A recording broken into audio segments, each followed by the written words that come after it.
Hey guys, medieval homes are often imagined as smoky, wooden, candlelit places, but one of their most stubborn realities was far less romantic: smell.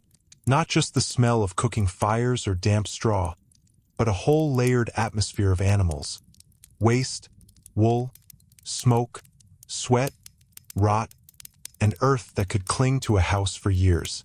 Before we step inside, tell me where you're watching from and what history topic you'd like to hear next. If you enjoy thoughtful long-form history, liking the video is a simple way to support this kind of work.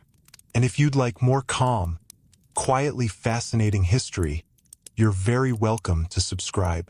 So let's begin not with a castle or a battlefield, but with a doorway, the low, dark entrance of an ordinary medieval home, where the past first reaches us not through what people saw, but through what they breathed. To understand why medieval homes held on to bad smells for so long, we have to avoid the easiest mistake. It is tempting to imagine that people simply did not notice, or that they were careless, or that they lived in filth because they did not know better. But that is too simple. Medieval people cared very much about order, cleanliness, comfort, and reputation. They swept floors, aired bedding when they could, washed cloth, scrubbed vessels, used herbs, burned rushes, and tried to manage the unpleasantness around them. The problem was that the house itself was working against them. A medieval home was not a sealed private box, separated from work, animals, weather, and waste.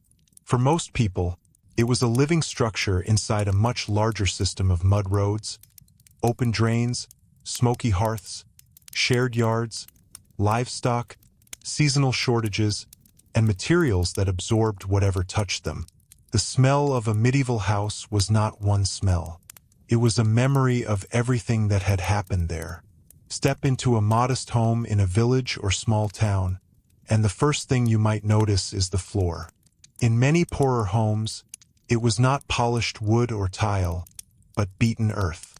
Sometimes it was covered with rushes, straw, or other plant material, partly for warmth, partly to soften the surface, and partly to catch spills and dirt. This sounds almost pleasant at first, like a rustic carpet, but the reality was more complicated. A floor of earth breathes with the weather. In damp seasons, it releases moisture upward. In cold months, it holds chill. When people walked in from muddy lanes, when dogs crossed the room, when children spilled broth, when milk soured, when grease fell near the hearth, the floor received it all. Some of it could be swept away. Some of it sank in. Rushes and straw could help for a while, but they could also become part of the problem. Fresh rushes might bring a clean, grassy smell. Older rushes could trap crumbs, insects, spilled ale, animal droppings, ash, and dampness. Replacing them required labor and access to material, and not every household could renew them as often as comfort demanded.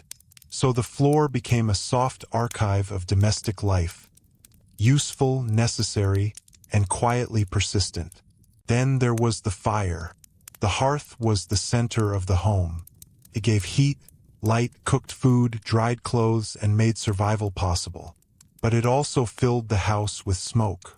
Chimneys were not universal in earlier medieval homes, especially among ordinary households. Smoke might escape through a hole in the roof, through gaps in thatch, through a louver, through the doorway, or through whatever openings the structure allowed. Some of it left. Much of it stayed. Smoke darkened rafters, settled into wool, coated walls. It entered hair, bedding, garments, and food. To modern senses, constant smoke indoors would feel choking. To medieval families, it was part discomfort, part protection. Smoke helped preserve meat, dried materials, discouraged some pests, and reduced dampness in certain parts of the house. Here is one of the first strange reversals. What made the home smell worse could also help keep it usable. The smoky medieval interior was not merely a failure of ventilation. It was a compromise. Air was precious, But warmth was precious too. A large opening could clear smoke, but it could also invite cold, rain, insects, thieves, and wandering animals. Windows were small, expensive, or shuttered. Glass was rare for most ordinary people. Openings meant loss. In winter, a household might choose bad air over freezing air, because that was not really a choice at all.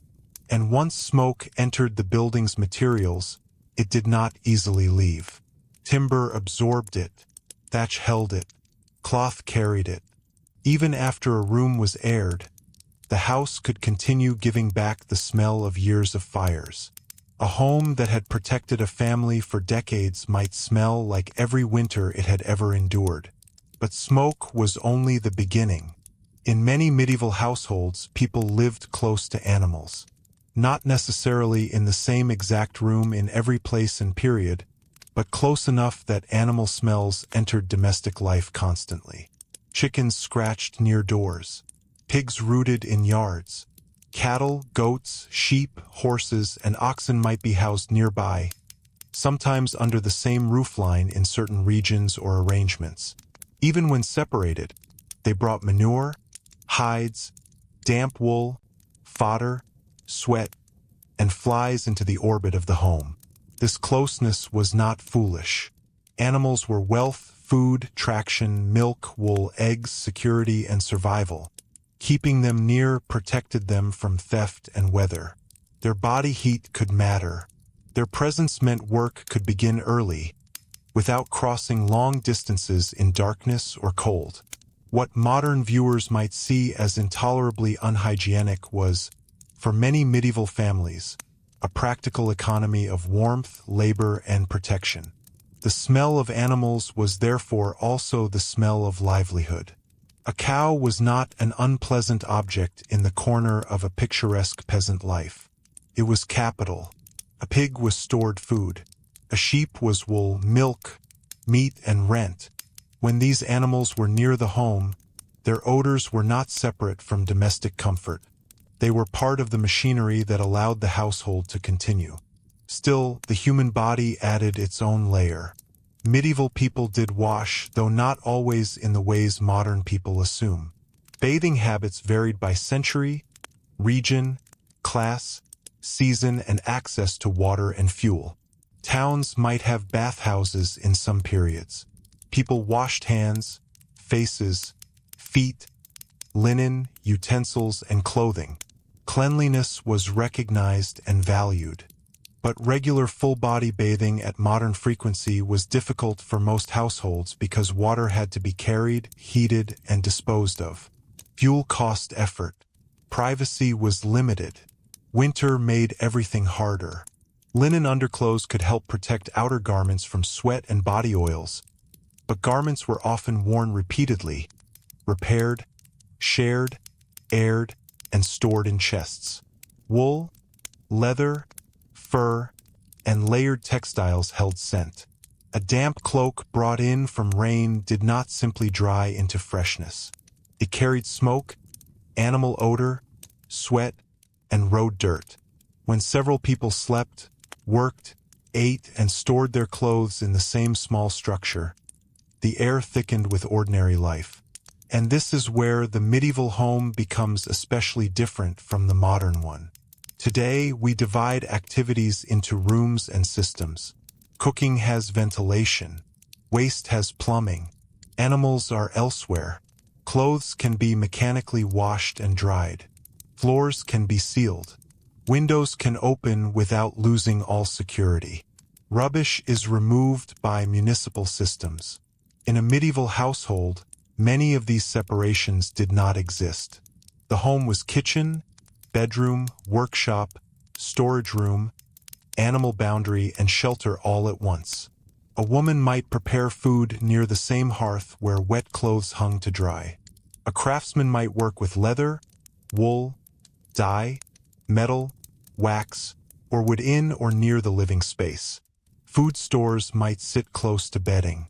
Tools, sacks, baskets, salted meat, herbs, onions, cheese, tallow candles, oil lamps, and firewood all contributed their own quiet presence. Some smells were comforting, some were sharp, some were signs of security, some warned of decay. Tallow candles, made from animal fat, could smell unpleasant as they burned. Beeswax candles were cleaner and more expensive, associated with churches and wealthier settings. Cheap lighting was not just dimmer, it had an odor. Lamps could smoke, grease could go rancid, cooking pots held traces of previous meals. Wooden bowls and trenchers absorbed fats. Barrels, leather bags, and cloth sacks all retained what they carried. Then there was waste. Human waste in the medieval world was managed in many different ways, depending on place and wealth. Castles and monasteries might have garderobes or more organized latrine systems. Towns had privies, cesspits, gutters, and regulations that tried, with mixed success, to control disposal. Villages had their own routines. But without modern sewage, the boundary between home and waste was often near, porous, and weather-dependent. A privy might sit in a yard. A cesspit might be close enough for its odor to drift. Chamber pots had to be emptied. Streets could carry refuse. Rain could move filth. Heat could intensify it. Cold could preserve it. Flies could connect everything. Medieval towns especially were intense environments of smell. But again, it is important not to imagine total chaos. Authorities often issued rules about dumping waste, cleaning streets, removing carcasses, and controlling certain trades. The existence of these rules tells us something important. People recognized the problem. They were not oblivious. They were trying to manage it with the tools, labor, beliefs, and civic power available to them. The trouble was scale. A town was full of people doing necessary things that smelled bad. Butchers, tanners, fishmongers, brewers, dyers, candlemakers, fullers, bakers, metalworkers, and households all produced odors. Many trades required water, heat, animal products, fermentation, urine, hides, blood, smoke, or rotting matter. These were not marginal activities. They were the urban economy. To remove the smell entirely would have meant removing the work. So the medieval nose lived in a world where smell carried information. A bad smell might warn of rot, sickness, spoiled food, blocked drains, or corruption. But smells were also markers of trade, season, rank, and survival.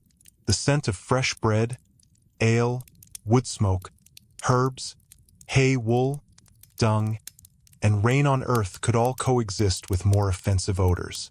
People did not experience smell as one simple category of dirty. They lived inside a complicated map of meanings.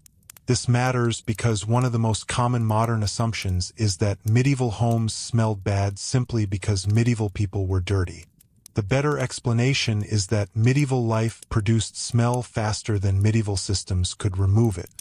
A household might clean, sweep, scrape, wash, air, burn herbs, replace straw, and still be surrounded by structural odor.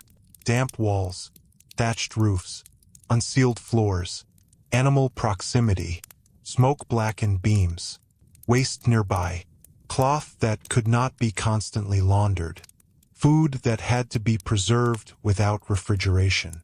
A single bad habit was not the cause. The entire material world was involved, and dampness may have been one of the greatest hidden enemies. Medieval houses were often vulnerable to weather in ways modern homes are not. Thatch could leak.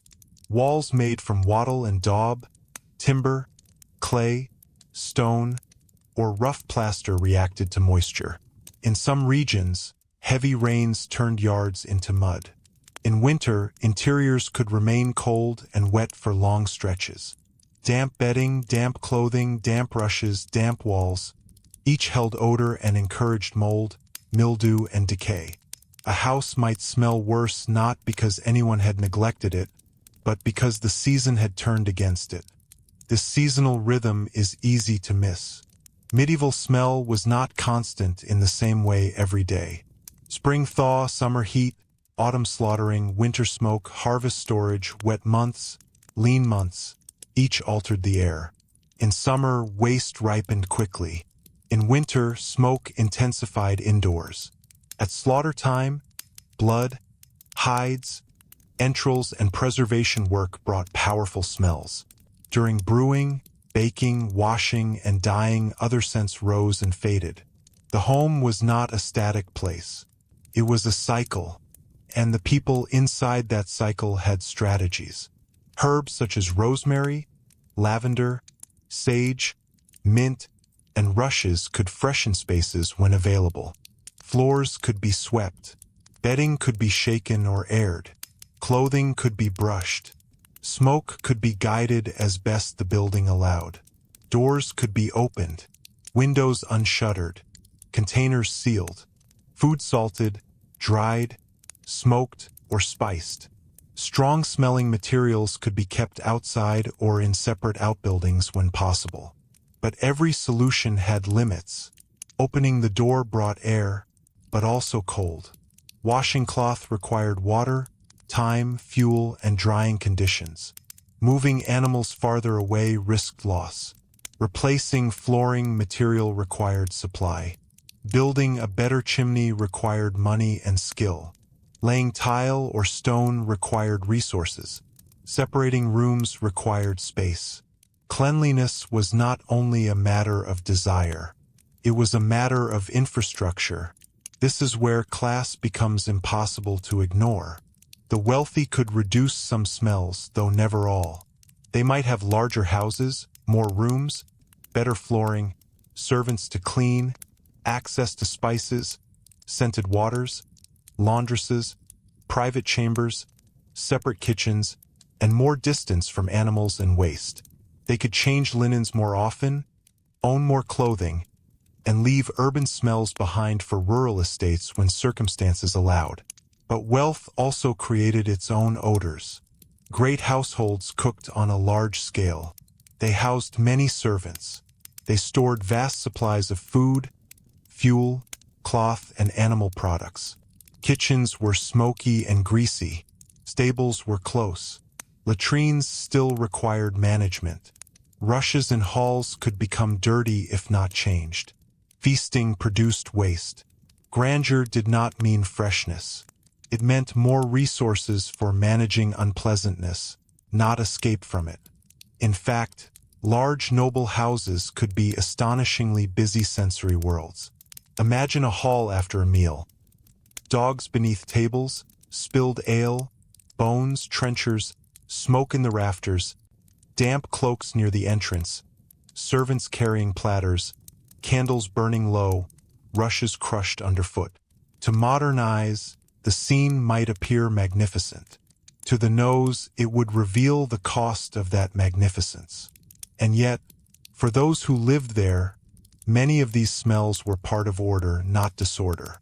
The aroma of roasting meat signaled plenty. Smoke meant warmth.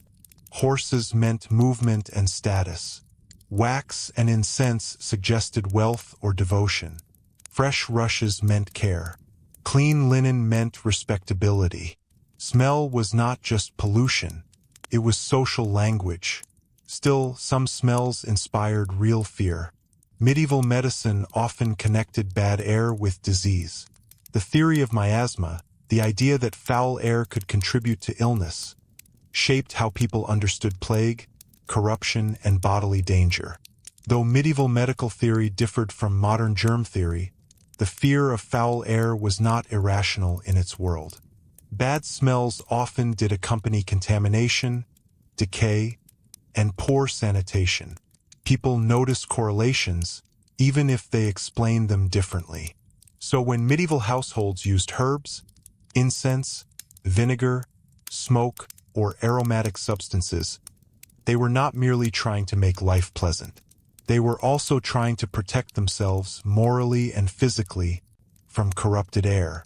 A sweeter-smelling room could feel safer.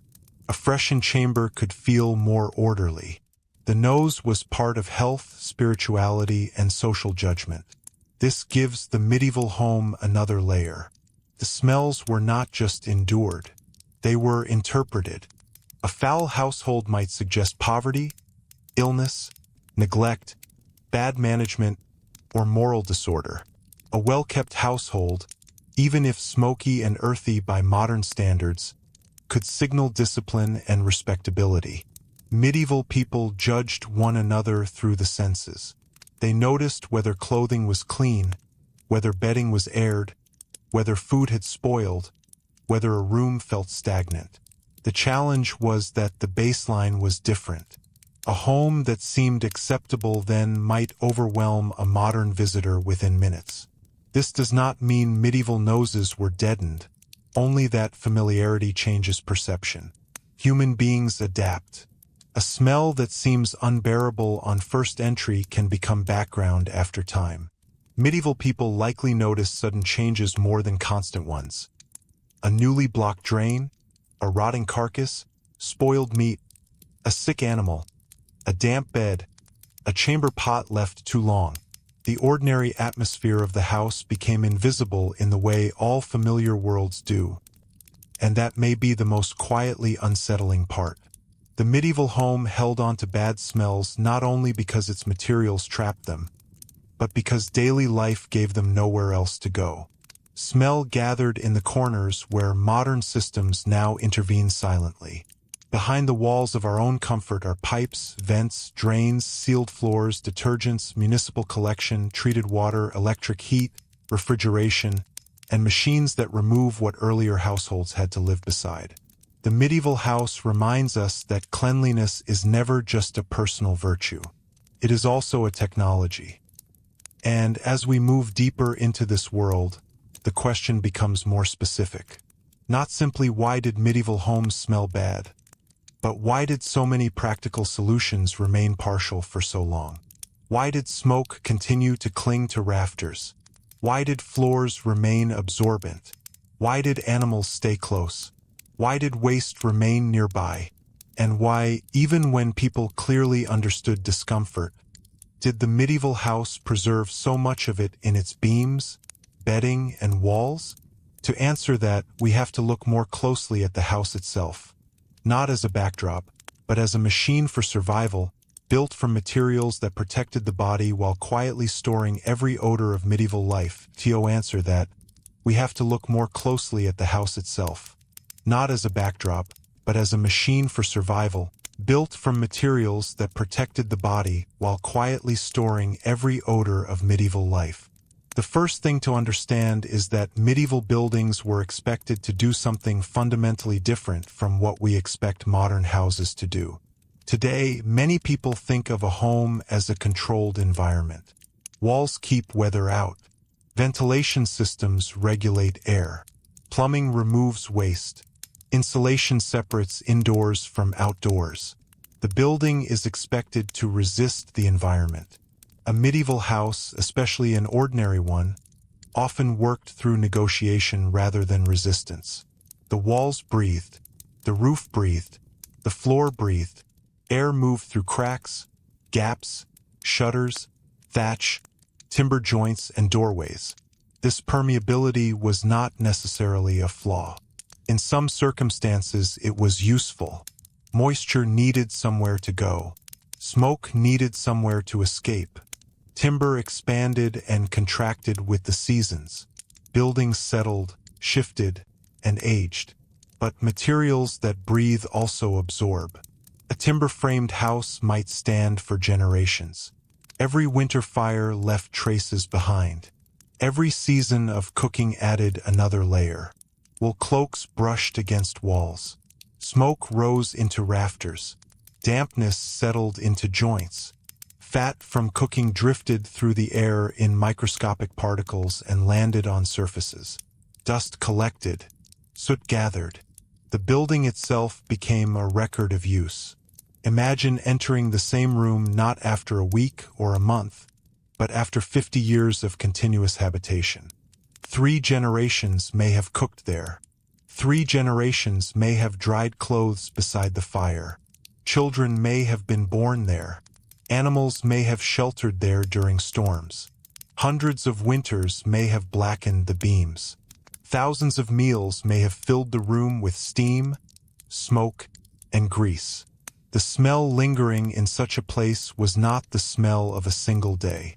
It was the smell of accumulated decades. This accumulation was especially powerful in timber and thatch. Thatch, despite its rustic charm in modern imagination, was an extraordinarily practical roofing material. Properly maintained, it provided insulation and weather protection, yet it could also absorb smoke and moisture.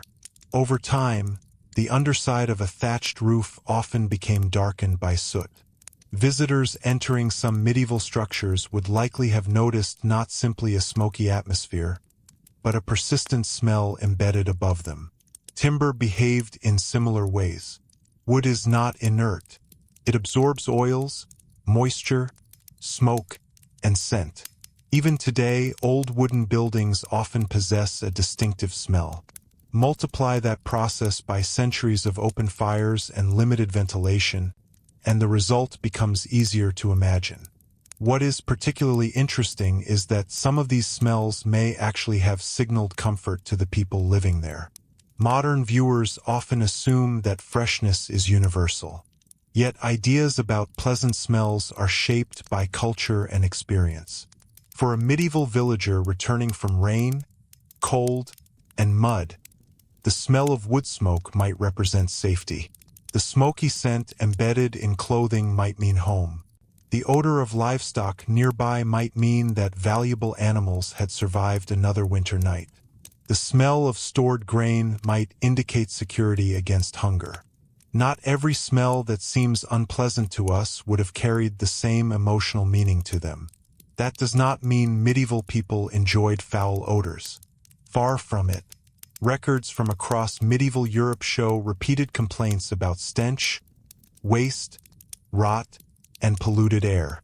Urban authorities issued regulations. Religious writers commented on cleanliness. Medical texts discussed unhealthy environments. Ordinary people clearly recognized when something smelled offensive, but they often distinguished between familiar smells and dangerous smells. This distinction mattered. A smoky hall might feel normal. A blocked drain might feel alarming.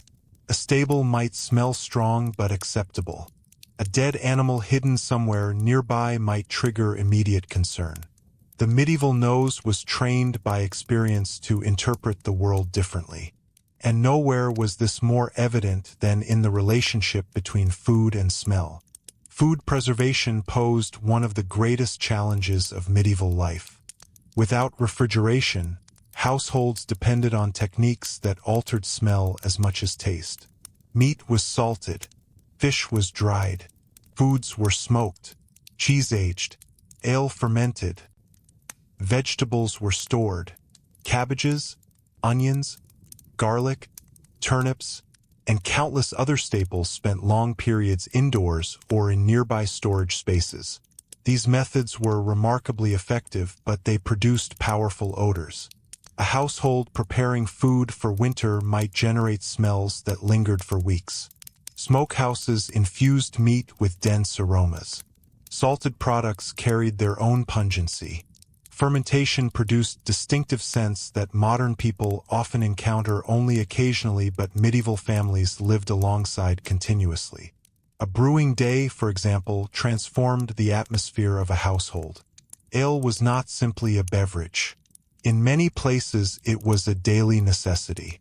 Brewing involved heating water, handling grain, fermenting liquid, and managing equipment that occupied significant space and labor.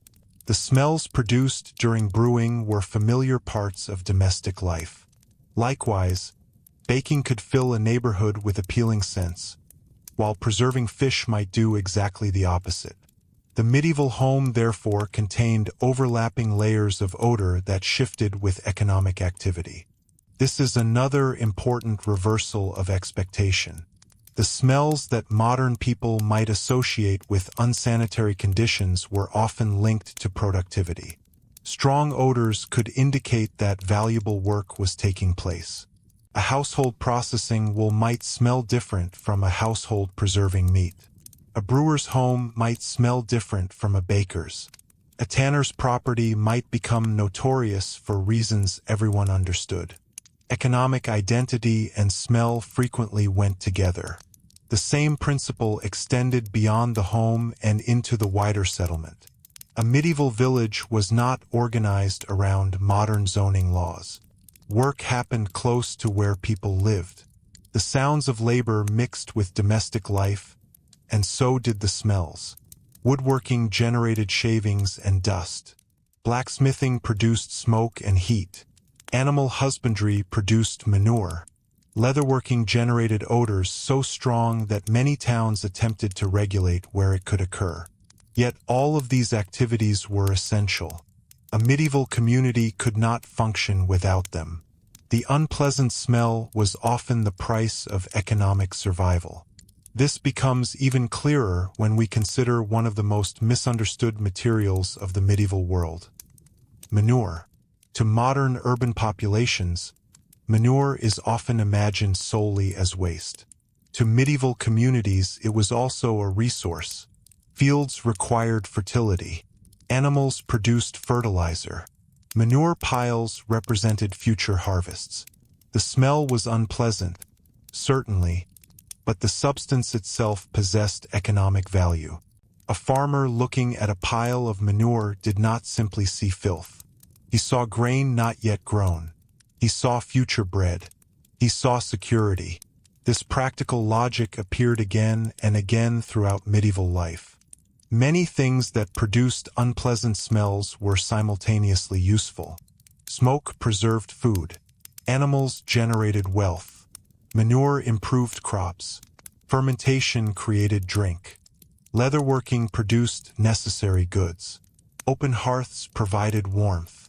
The challenge was not deciding whether these activities should exist. The challenge was living with their consequences. And people developed countless small adaptations. Some households hung fragrant herbs from beams. Others spread fresh rushes. Certain plants were valued specifically because they introduced pleasant scents into indoor spaces. Rosemary, lavender, mint, and other aromatic plants could soften the atmosphere of a room. These efforts were not always luxuries. Sometimes they were practical attempts to improve everyday life. Sometimes they reflected medical ideas. Sometimes they carried religious significance. Sometimes they simply made a room feel more welcoming. Yet even the most carefully managed household faced another persistent enemy: textiles. Cloth was expensive. Producing fabric required enormous labor. Wool had to be sheared, cleaned, spun, woven, and finished.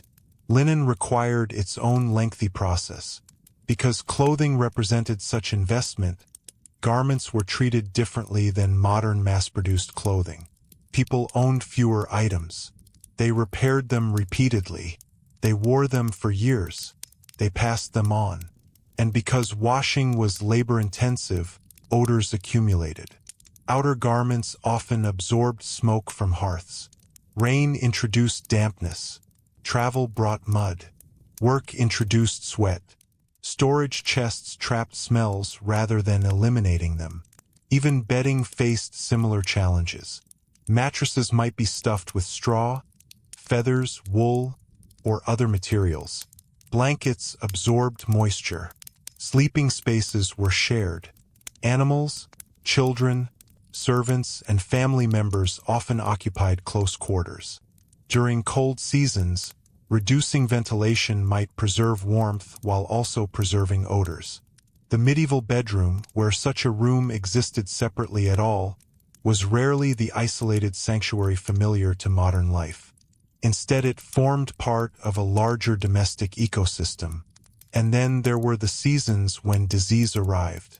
During outbreaks of illness, concerns about smell intensified dramatically. Bad air was widely feared. People sought ways to cleanse rooms.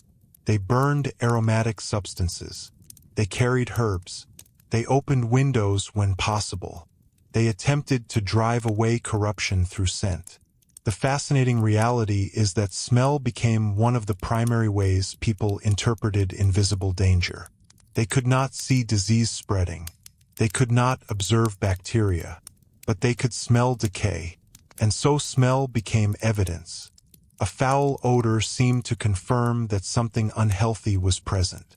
This was not always scientifically correct by modern standards, but it reflected a genuine attempt to understand risk using the information available. In a world without microscopes, the nose became an investigative tool. That idea helps explain why discussions of odor appear surprisingly often in medieval records. People noticed smell because smell mattered. It shaped judgments about neighborhoods. It influenced opinions about trades. It affected perceptions of cleanliness, morality, health, and status. A person's environment spoke through scent. And the longer one examines medieval homes, the clearer another reality becomes. The persistence of bad smells was rarely the result of a single failure. It emerged from an entire web of practical limitations. Building materials retained odor. Fuel produced smoke. Animals remained nearby. Food required preservation. Waste required management. Clothing lasted for years. Weather introduced moisture. Economic survival depended upon activities that generated strong scents. Each factor alone might have been manageable. Together they created an atmosphere that could linger indefinitely, which raises a deeper question. If medieval people clearly recognized many of these problems, and if builders were constantly improving techniques, why did dramatic improvements in indoor smell take so long to appear? Part of the answer lies in technology. Part of it lies in economics. And part of it lies in a surprisingly simple reality hidden inside the medieval hearth itself. A reality that would shape everything from architecture to family life, and would determine how smoke moved, where people slept, and why entire generations continued living beneath roofs that slowly absorbed the scent of every fire they ever lit. Part of the answer lies in technology. Part of it lies in economics. And part of it lies in a surprisingly simple reality hidden inside the medieval hearth itself. A reality that would shape everything from architecture to family life, and would determine how smoke moved, where people slept, and why entire generations continued living beneath roofs that slowly absorbed the scent of every fire they ever lit. The medieval hearth was far more than a fireplace. In many homes, it was the center around which daily existence revolved. Heat came from it. Food came from it. Light came from it. Family life gathered around it. During long winters, survival itself often depended upon it. Yet the hearth also created one of the greatest environmental challenges inside the medieval home. The problem was not merely that smoke smelled strong. The problem was that medieval fires were rarely isolated behind glass, sealed inside metal systems, or connected to the kind of engineered ventilation modern people take for granted. A fire burned openly. The smoke had to go somewhere, and often much of it remained indoors before eventually finding a path out. To appreciate how significant this was, it helps to imagine entering a modest peasant house on a cold evening sometime in the 13th century. Outside, darkness arrives early. The lanes are muddy. The air is damp. Wind moves through bare branches. Inside, a fire crackles near the center of the room. At first glance, the scene feels welcoming. Orange light flickers across timber beams. Pot hangs above the flames. The family gathers close to the warmth. But as your eyes adjust, you begin to notice something else. The upper half of the room is hazy. Smoke drifts beneath the roof. The rafters are blackened. The air grows thicker as you look upward. This was not necessarily a sign that anything had gone wrong. For many households, this was simply normal. In some earlier medieval homes, smoke escaped through openings in the roof or through naturally occurring gaps in the structure. As it rose, some remained suspended for long periods. Weather conditions affected how effectively it dispersed. Wind direction mattered. Rain mattered. Temperature mattered. On certain days, a house might feel relatively clear. On others, it might seem noticeably smoky. The inhabitants adapted because they had little choice. And adaptation occurred in fascinating ways. One common observation among historians studying medieval domestic life is that people often occupied different levels of the room differently. The highest parts of the building frequently contained the densest concentrations of smoke.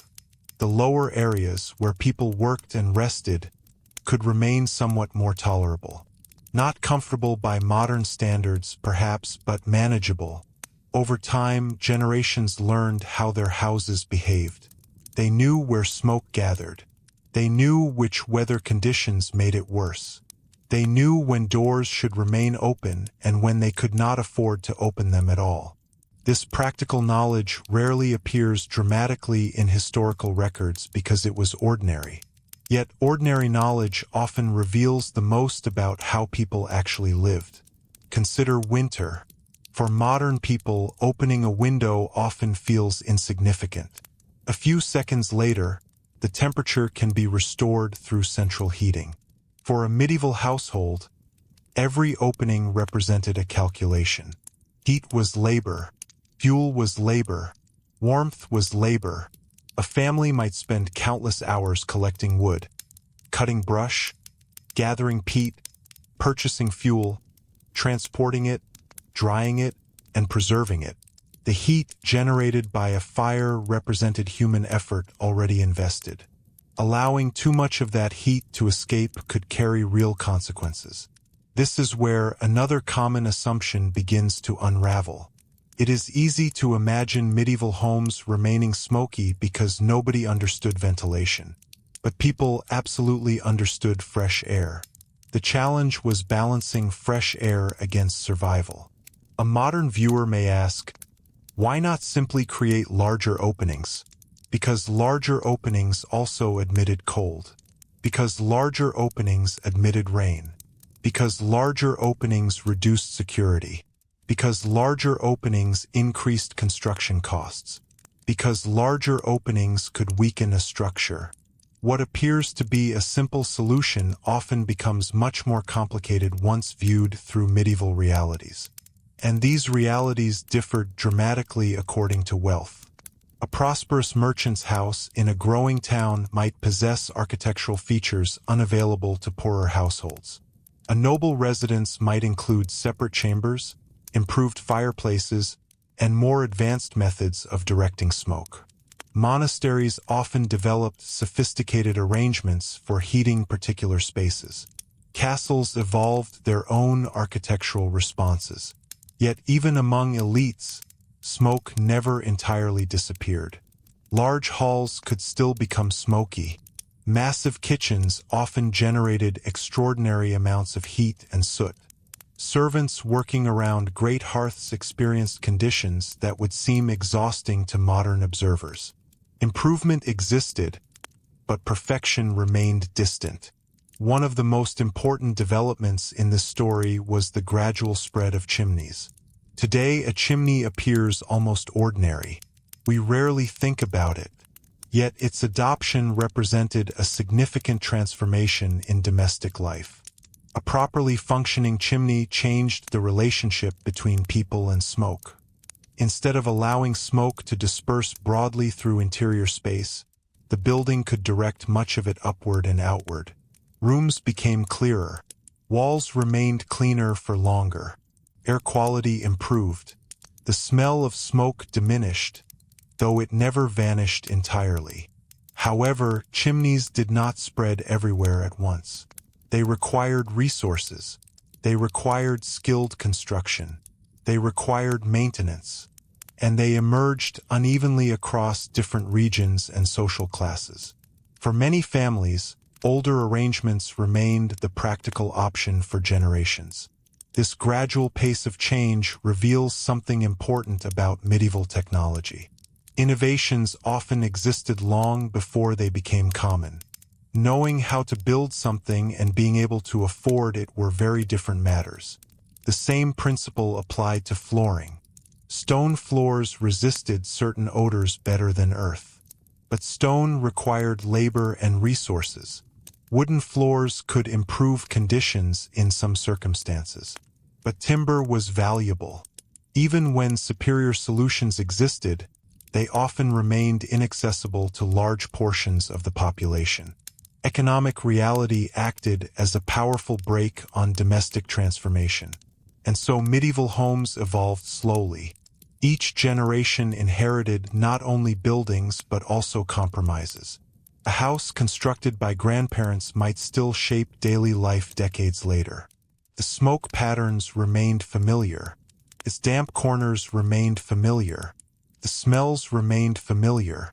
People adapted themselves to structures that had been designed for practical survival rather than sensory comfort. This adaptation extended into sleep itself. The sleeping arrangements of many medieval households reflected a world where warmth mattered enormously. Sharing beds was common. Children slept near parents. Servants sometimes slept near workplaces. Travelers might share sleeping spaces in inns. Multiple people occupying a room generated heat. Heat conserved energy. Heat improved survival. Yet close sleeping arrangements also intensified odors. Breath, clothing, bedding, and bodily warmth accumulated within confined spaces. Again, what seems unpleasant from a modern perspective often made practical sense within medieval constraints. Comfort and efficiency rarely aligned perfectly. The same pattern appears when we examine domestic animals more closely. Historians have long debated the exact arrangements used across different regions, periods, and classes. The medieval world was enormously varied.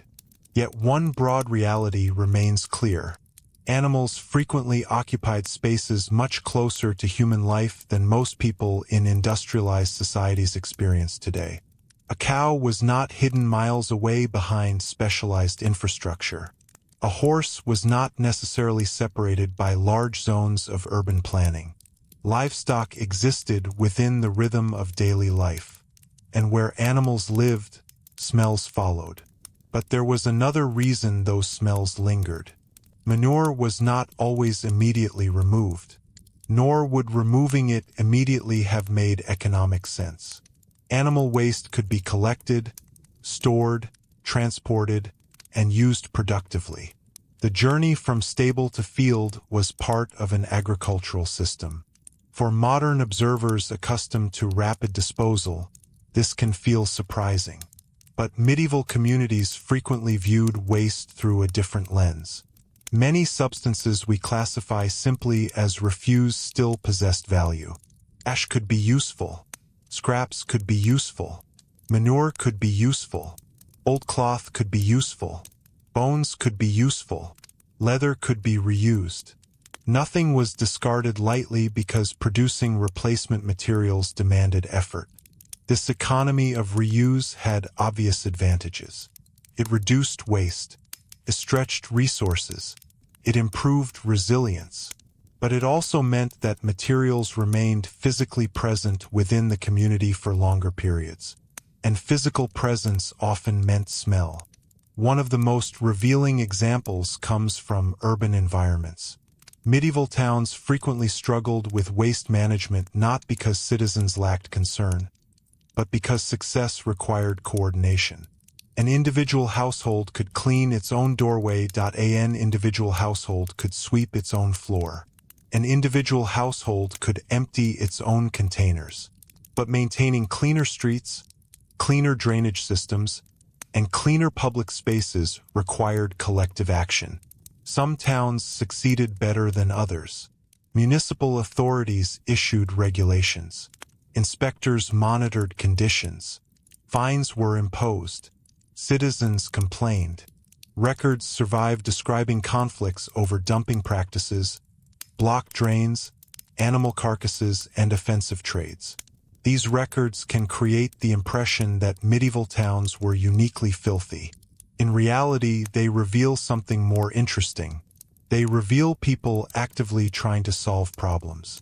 The existence of repeated regulations demonstrates awareness. People noticed bad smells. People objected to them. People attempted to control them. The challenge was that population growth often moved faster than infrastructure. A growing town generated wealth.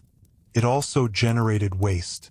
Every new resident added pressure to systems already operating near their limits. As towns expanded during periods of economic growth, the sensory environment became increasingly complex. The smell of bread from ovens mingled with the smell of horses. The scent of brewing ale mixed with drainage channels. Wood smoke drifted above markets.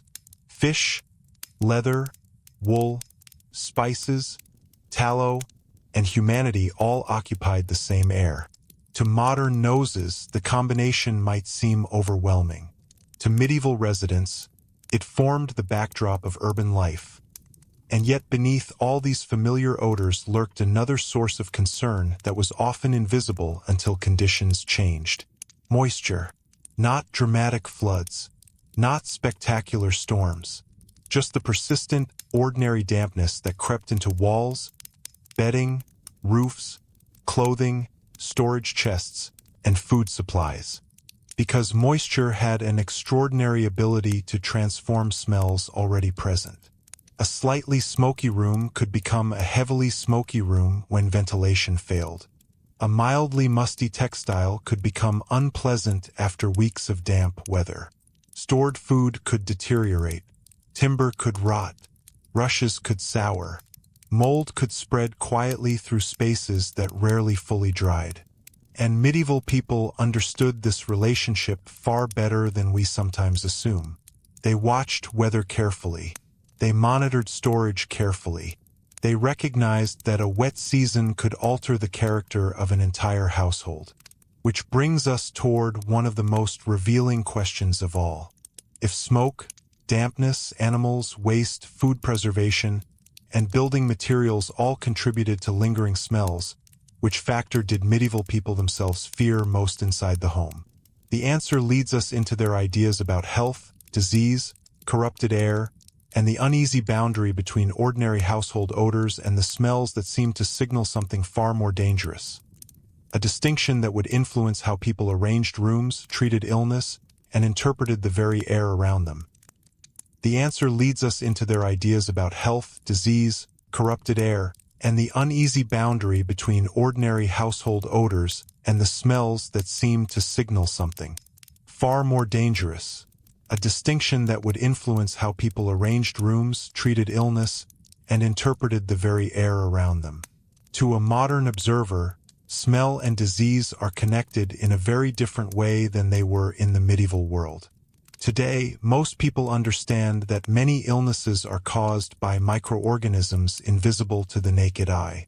A room can smell perfectly pleasant and still contain dangerous pathogens. Conversely, something may smell unpleasant without necessarily posing a serious health threat. Medieval people did not possess this framework.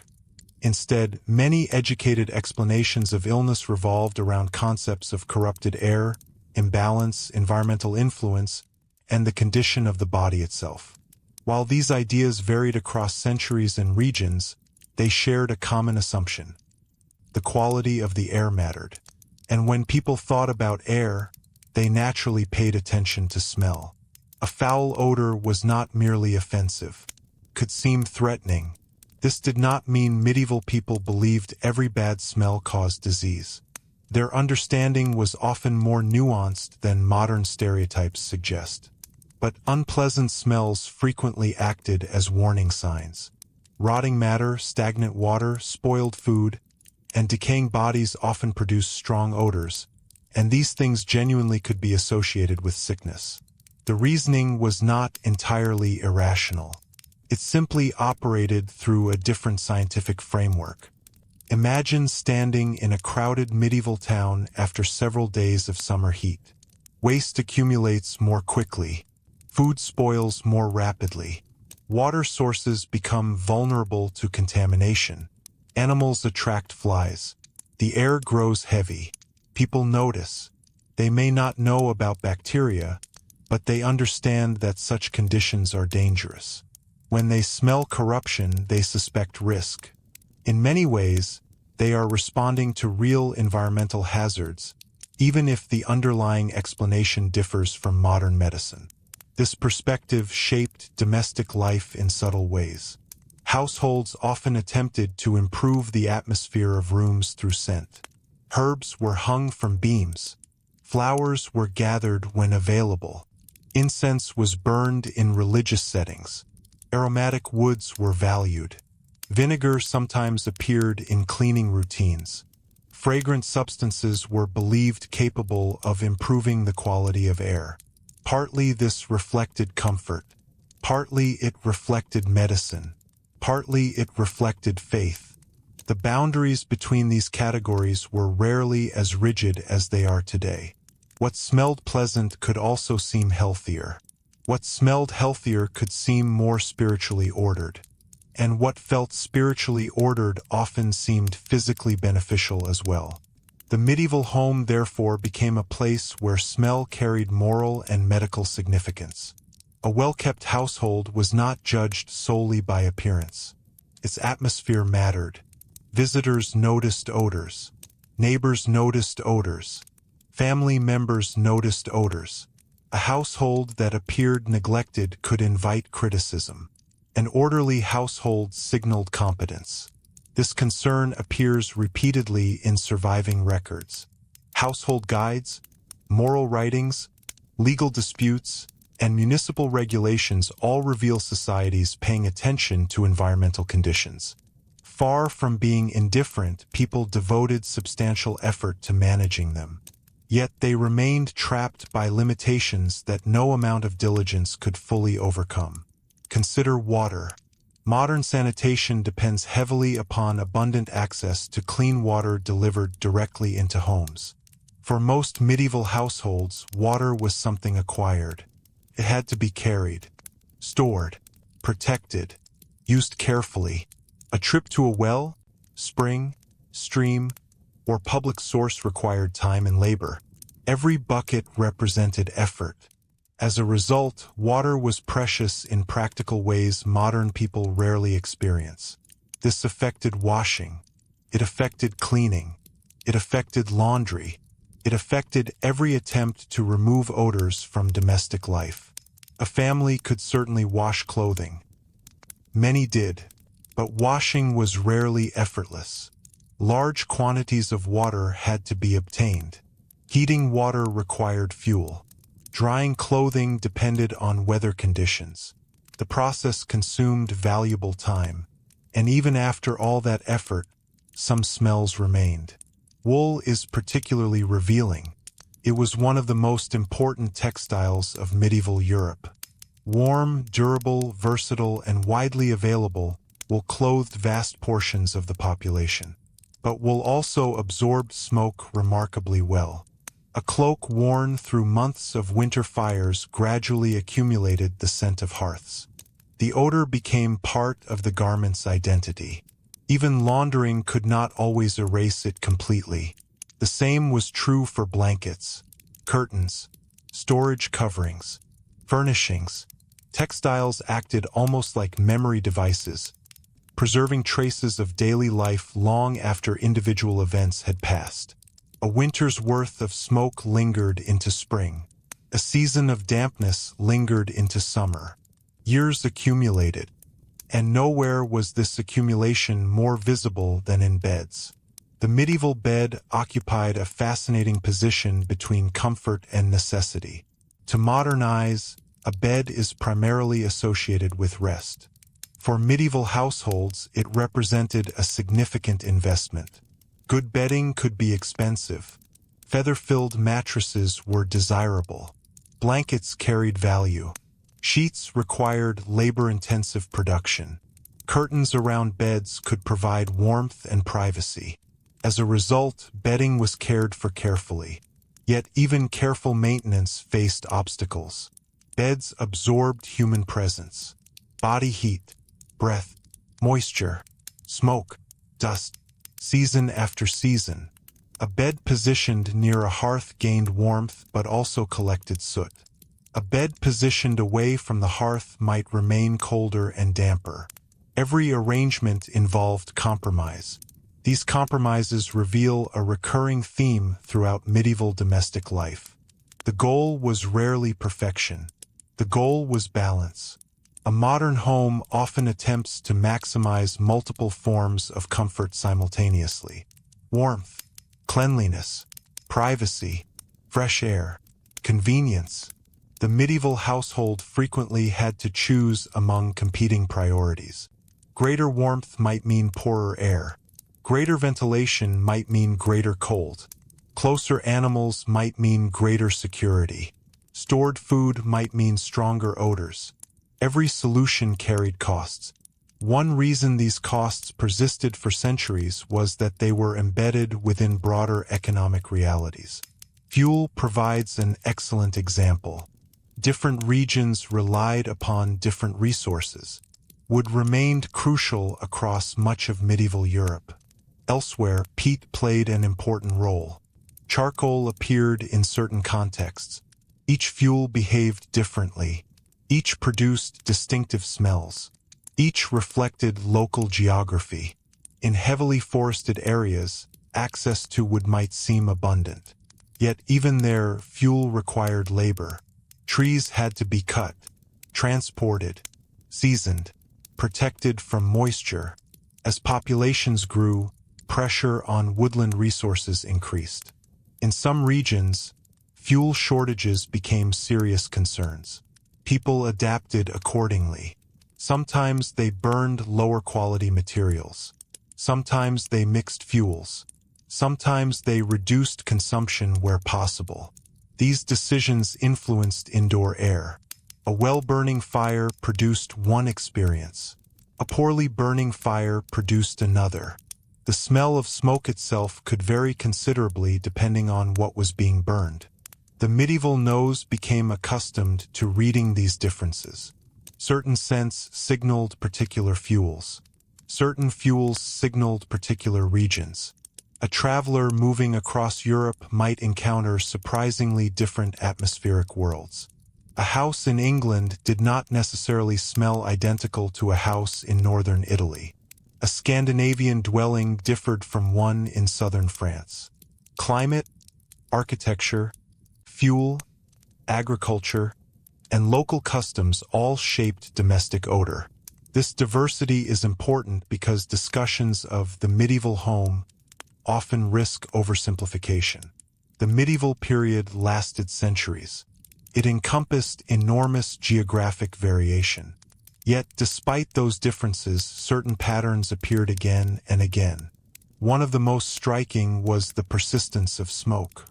Even as architecture improved, smoke remained difficult to eliminate completely.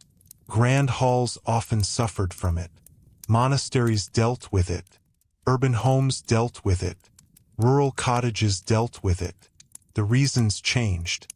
The intensity varied. But smoke remained one of the defining sensory experiences of pre-modern life. In fact, many modern historians have suggested that the smell of wood smoke may have been among the most common scents encountered across medieval Europe. Not because people enjoyed it, not because they ignored alternatives, but because fire remained central to survival. The irony is difficult to miss. The very thing that preserved life also helped create an atmosphere that modern visitors would likely find exhausting. Yet this irony extends even further. The smoke that blackened beams could also help protect them. Soot sometimes discouraged certain insects. Smoke helped dry interiors. Food preservation often depended upon it. The problem and the solution frequently emerged from the same source. This pattern appears repeatedly throughout medieval history. Conditions that seem irrational from a distance often reveal practical logic up close. And nowhere is that more apparent than in the relationship between smell and status. It might be tempting to assume that wealth simply purchased freshness. The reality was more complicated. Wealthier households certainly enjoyed advantages. More space, more servants, more resources, better construction materials, greater access to imported goods, more frequent replacement of household items. But wealth also attracted complexity. A noble residence contained more people, more food, more fuel, more animals, more storage, more activity. Large kitchens operated almost continuously. Guests arrived. Retinues traveled. Horses filled stables. Servants performed countless tasks. The sensory world of an aristocratic household could be remarkably intense. What distinguished it was not the absence of smell. It was the ability to manage smell more effectively. Perfumed oils became available. Imported spices introduced powerful aromas. Fresh rushes could be replaced more frequently. Linen could be changed more often. Separate rooms allowed activities to be distributed across larger spaces. Yet even then, medieval elites remained inhabitants of the same technological world as everyone else. They could mitigate certain problems. They could not entirely escape them. A noble chamber might smell vastly different from a peasant cottage. But it still existed within an age before mechanical ventilation, refrigeration, indoor plumbing, and modern sanitation. The limits remained, and perhaps the clearest evidence of those limits emerges when we look not at ordinary days, but at moments when something went wrong. Period of relentless rain, an unusually harsh winter, a failed harvest, a disease outbreak, a dead animal unnoticed too long, a contaminated water source, a blocked drainage channel. During such moments, the fragile balance of medieval domestic life could shift surprisingly quickly. Odors intensified, living conditions deteriorated, concerns about health increased, and families were forced to confront just how dependent they were upon environmental conditions largely beyond their control. The smell of a medieval home, then, was never merely a background detail. It was a reflection of weather, economy, architecture, technology, agriculture, medicine, and survival itself. And as towns expanded, populations grew, and commerce connected more regions together, people increasingly searched for ways to improve these conditions, not only through cleaning and household management, but through changes in urban design, building techniques, and ideas about what a healthy living space ought to be.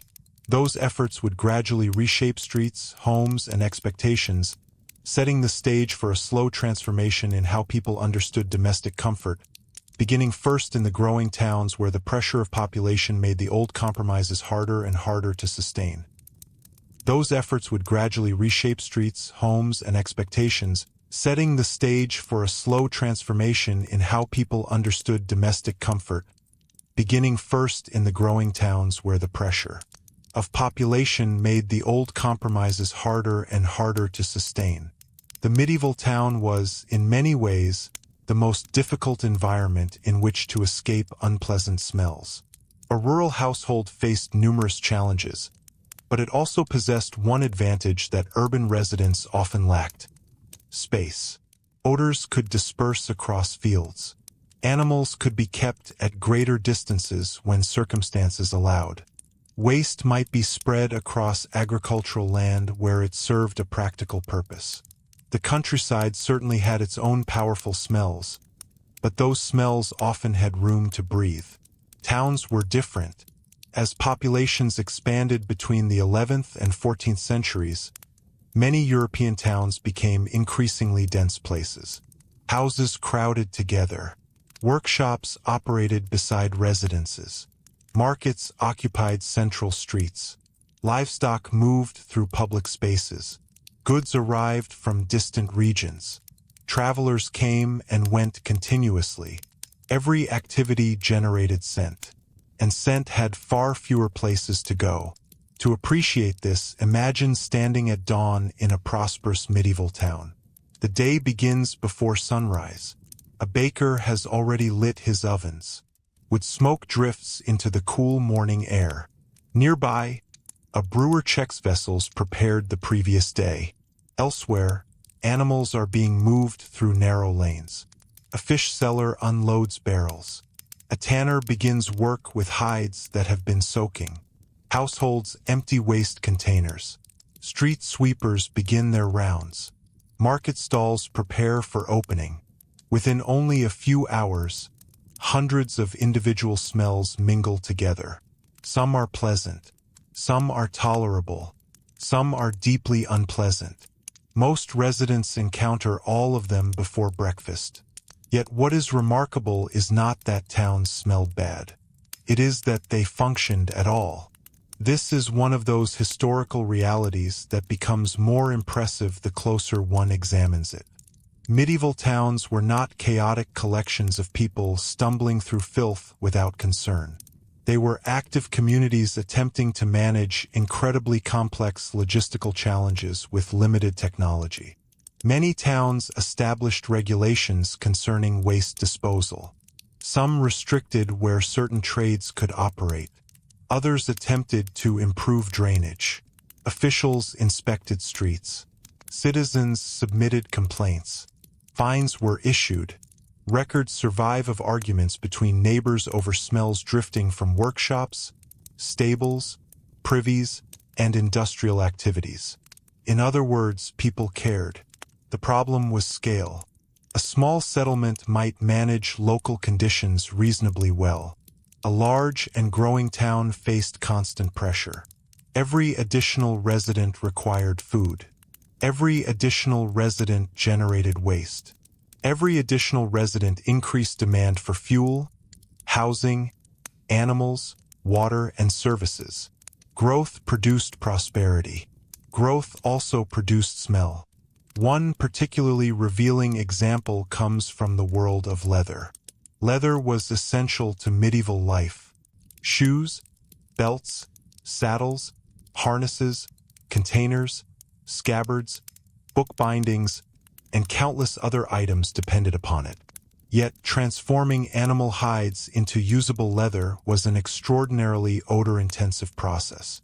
Tanners worked with substances that many modern people would find shocking. Urine was often used. Animal remains were involved. Soaking pits were required. Chemical reactions produced powerful smells. The work could be unpleasant even for those accustomed to strong odors.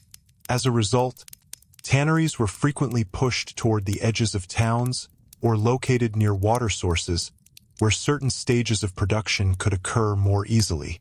Yet even when physically separated, their presence remained noticeable. The smell traveled, and because leather was indispensable, society accepted a certain level of discomfort. This pattern appears repeatedly throughout medieval life. The worst smells often originated from activities everyone depended upon. The baker's oven produced smoke. The blacksmith's forge produced smoke. The tanner produced smells.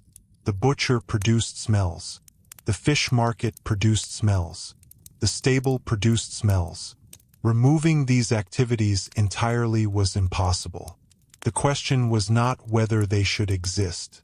The question was how close people were willing to live beside them. This practical reality influenced urban geography. Certain neighborhoods developed reputations. Certain streets became associated with particular trades. Certain areas were considered more desirable, others less so. Economic status gradually influenced access to cleaner environments. Yet even the wealthiest urban residents remained connected to the wider sensory ecosystem of the town. A merchant might occupy a spacious house. He might possess servants. He might enjoy superior furnishings. But he still walked through the same streets. He still depended upon the same markets. He still inhabited a world where animals, waste, smoke, and commerce existed in close proximity. This is one reason medieval smells are difficult to categorize neatly. Modern people often divide environments into clean and dirty. Medieval reality was more fluid. The same street might smell pleasant in the morning and unpleasant by afternoon. Weather altered everything. Rain could temporarily wash away certain odors. At the same time, it could create new ones. Mud intensified. Drains overflowed. Organic material softened and decayed. Heat produced different effects. A hot summer day accelerated decomposition. Food spoiled more rapidly. Waste became more noticeable. Water quality sometimes deteriorated. Winter brought its own changes. Cold weather reduced certain smells while concentrating others indoors. Fires burned longer. Smoke accumulated. Ventilation decreased. People spent more time in enclosed spaces. The atmosphere of a medieval home in January differed significantly from the atmosphere of the same home in July. This seasonal dimension is often overlooked. Smell was not static. It moved with the calendar. Harvest season carried one sensory profile. Winter another. Periods of abundance differed from periods of scarcity. Even religious festivals altered the environment. Large gatherings increased activity. Markets expanded. Travel intensified.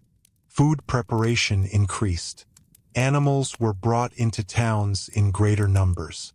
Temporary surges of population created temporary surges of odor. And through all of this, medieval people continued searching for ways to make their surroundings more pleasant. One surprisingly common solution involved plants. The medieval world possessed a rich tradition of aromatic herbs. Many served culinary purposes. Others carried medicinal associations. Still others simply improved the atmosphere of a room. Rosemary was particularly valued. Lavender appeared in various contexts. Mint remained popular. Sweet-smelling flowers were appreciated whenever available. These plants could be scattered across floors, hung within buildings, placed near sleeping areas, or incorporated into various household routines. Modern readers sometimes dismiss such practices as primitive attempts to mask odor. That interpretation misses part of the story. Certainly people wanted better smells, but they also genuinely believed these substances contributed to health and well-being. Pleasant scents and healthy environments often appeared connected in medieval thought. A room that smelled fresh felt healthier. A room that felt healthier seemed safer. The distinction between physical comfort and medical benefit was not always sharply defined. This becomes especially apparent during periods of epidemic disease. When plague swept through Europe, concerns about air quality intensified dramatically. Many people believed that corrupted air played a role in spreading illness. As a result, strong attention was paid to smells. People burned fragrant substances, carried herbs, avoided foul-smelling places, attempted to improve indoor environments. Again, the underlying theory differed from modern epidemiology. Yet the desire to create cleaner, healthier spaces was entirely real. Fear sharpened awareness, and awareness often began with the nose. Interestingly, some of the strongest reactions were not directed toward ordinary household smells. People could tolerate smoke. They could tolerate animals. They could tolerate many aspects of daily life. What truly alarmed them were unusual smells, unexpected smells, the smell of decay where decay should not exist, the smell of disease, the smell of contamination. Human beings are remarkably good at detecting change. Medieval people were no different. A familiar environment could become disturbing very quickly if its ordinary sensory balance shifted. A cellar developing an unfamiliar odor, stored grain beginning to spoil, a dead rat hidden somewhere inside a wall, a contaminated well. These changes attracted attention because they disrupted expectations. The ordinary smell of home might fade into the background. An abnormal smell rarely did. This ability to distinguish familiar from unfamiliar likely helped households identify problems long before they understood their precise causes. The nose functioned as an early warning system, not always accurate, not always reliable, but often useful. And perhaps nowhere was that usefulness more important than in relation to food. Food storage represented one of the greatest domestic challenges of the medieval world. Without refrigeration, households depended upon vigilance. Meat could spoil, grain could mold, ale could sour, cheese could deteriorate, stored vegetables could rot. The consequences extended far beyond inconvenience. Food shortages threatened survival. Food poisoning threatened health. A family therefore monitored supplies constantly. Visual inspection mattered. Taste mattered. But smell often provided the first indication that something had gone wrong. This gave odor practical significance far beyond comfort. A bad smell might represent danger. A strange smell might represent loss. An unusual smell might threaten precious resources accumulated through months of labor. The medieval household became highly sensitive to these distinctions. And this sensitivity helps explain another curious feature of medieval life. Despite living among smells that modern people might consider overwhelming, medieval communities frequently devoted considerable attention to fragrance. Imported spices fascinated elites. Incense played important religious roles. Perfumed waters appeared in wealthier circles. Scented gloves became fashionable in later periods. Aromatics circulated through trade networks that stretched across continents. These goods were valuable precisely because smell mattered.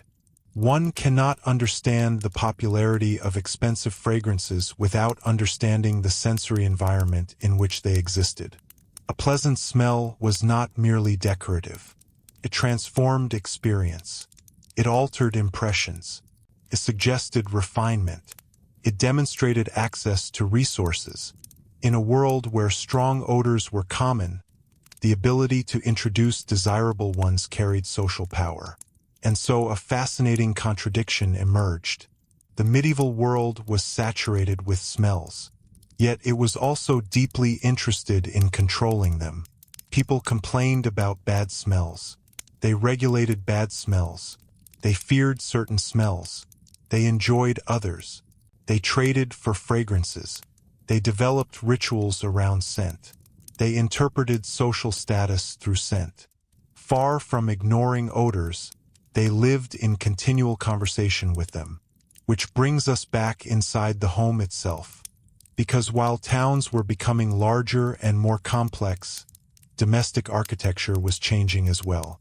New building techniques appeared. Chimneys spread gradually. Room arrangements evolved. Windows changed. Construction methods improved. None of these developments happened quickly. None solved every problem. Yet together they began altering the sensory experience of indoor life.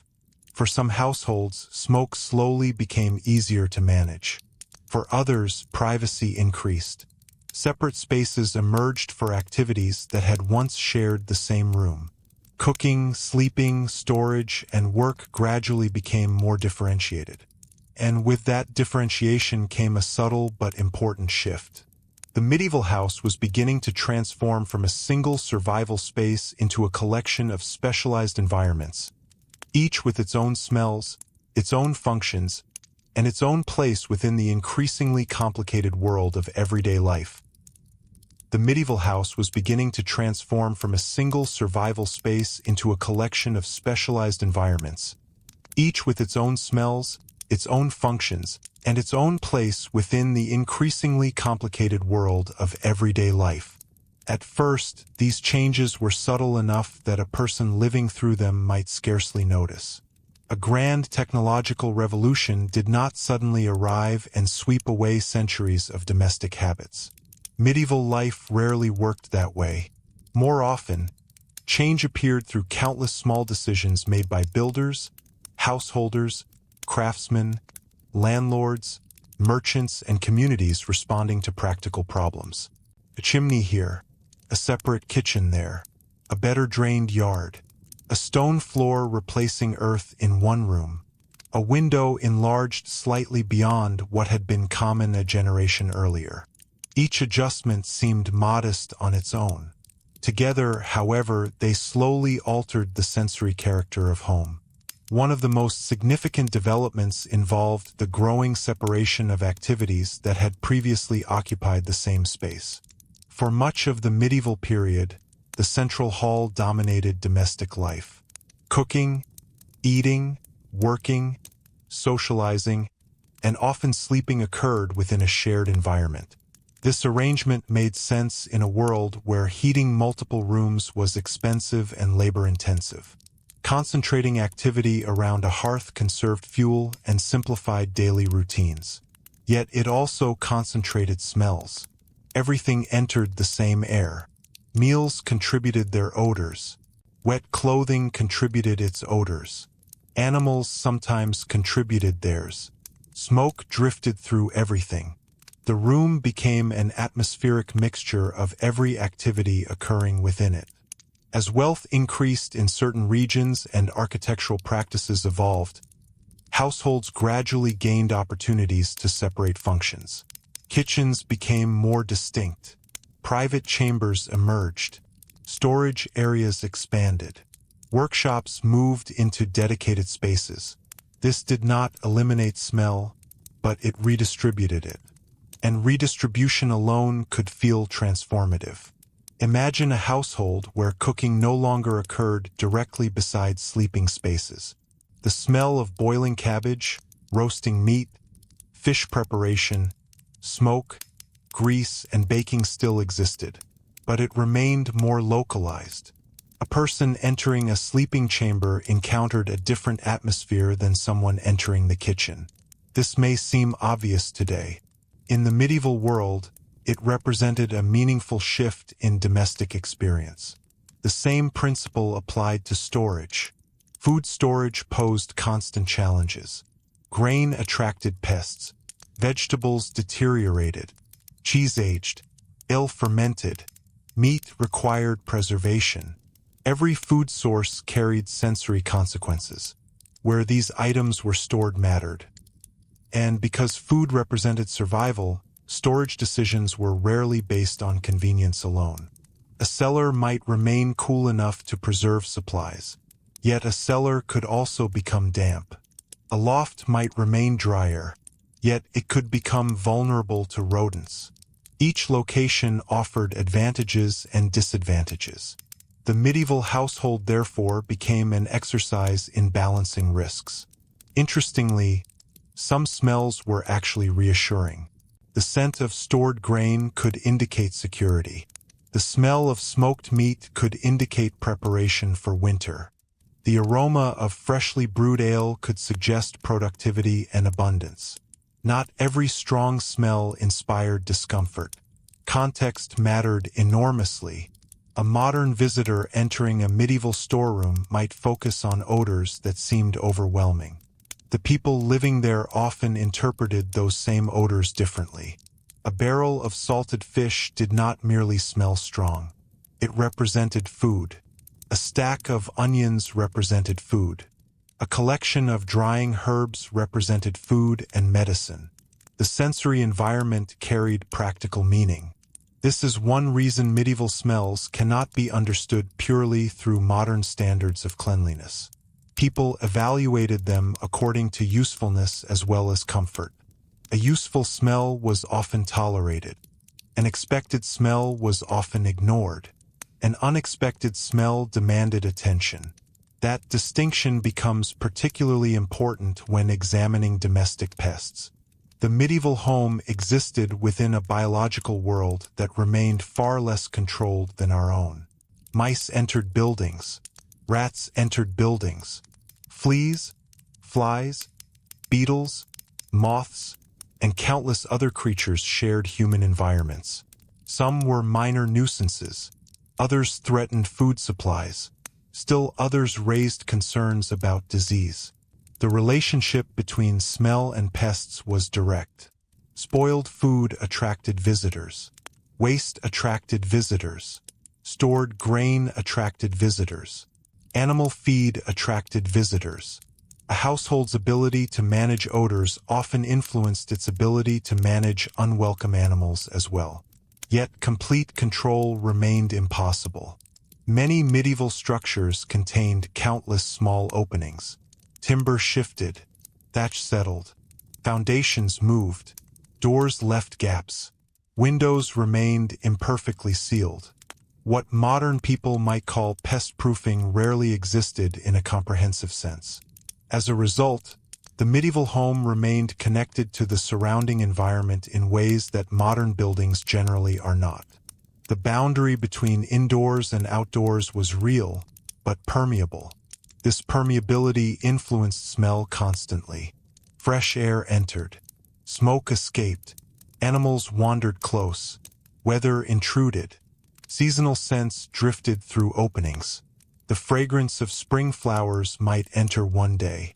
The odor of manure spreading on nearby fields might enter the next. A medieval household never fully detached itself from its landscape.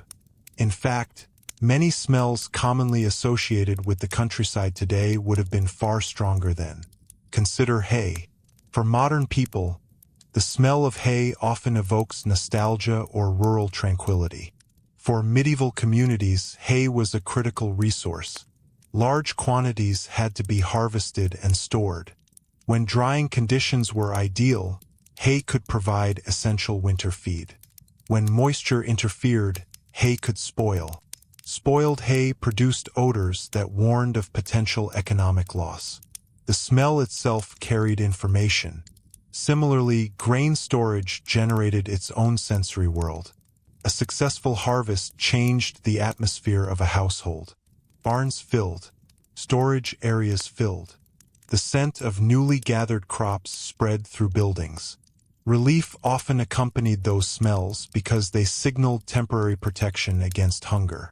The opposite was equally true. A failed harvest altered everything.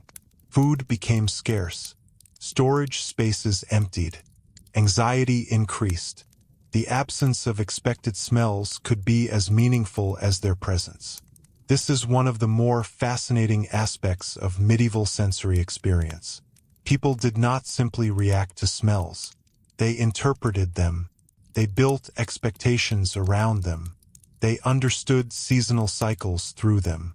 They measured prosperity and hardship through them. The home functioned almost like a sensory calendar. Autumn smelled different from spring. Winter smelled different from summer. Feast days smelled different from ordinary days. Harvest years smelled different from years of shortage. Even social status carried recognizable odors. A peasant cottage, a merchant house, a monastery, and a noble residence might all possess distinct atmospheric identities. Monasteries offer a particularly interesting example. These institutions often pursued cleanliness with notable seriousness. Rules governed behavior. Work routines were structured. Resources could be pooled collectively. Yet monasteries were not odorless environments. Far from it. They contained kitchens, workshops, libraries, livestock, gardens, dormitories, infirmaries, and places of worship. Each generated its own smells. What distinguished many monastic communities was not the absence of odors but the degree of organization surrounding them. Gardens supplied herbs. Storage was carefully managed. Buildings were planned according to institutional needs. In some locations, water management exceeded what many ordinary households could achieve. The result was often greater order rather than complete sensory comfort. Order itself carried value. And this brings us toward another subtle but important change occurring across the medieval centuries. People's expectations gradually evolved. When a society experiences the same conditions generation after generation, those conditions often appear normal. But once improvements become possible, expectations begin shifting. A chimney that effectively removes smoke creates awareness of how unpleasant smoke once was. A separate kitchen highlights the inconvenience of cooking and sleeping together. A better drained street makes neighboring streets seem worse by comparison.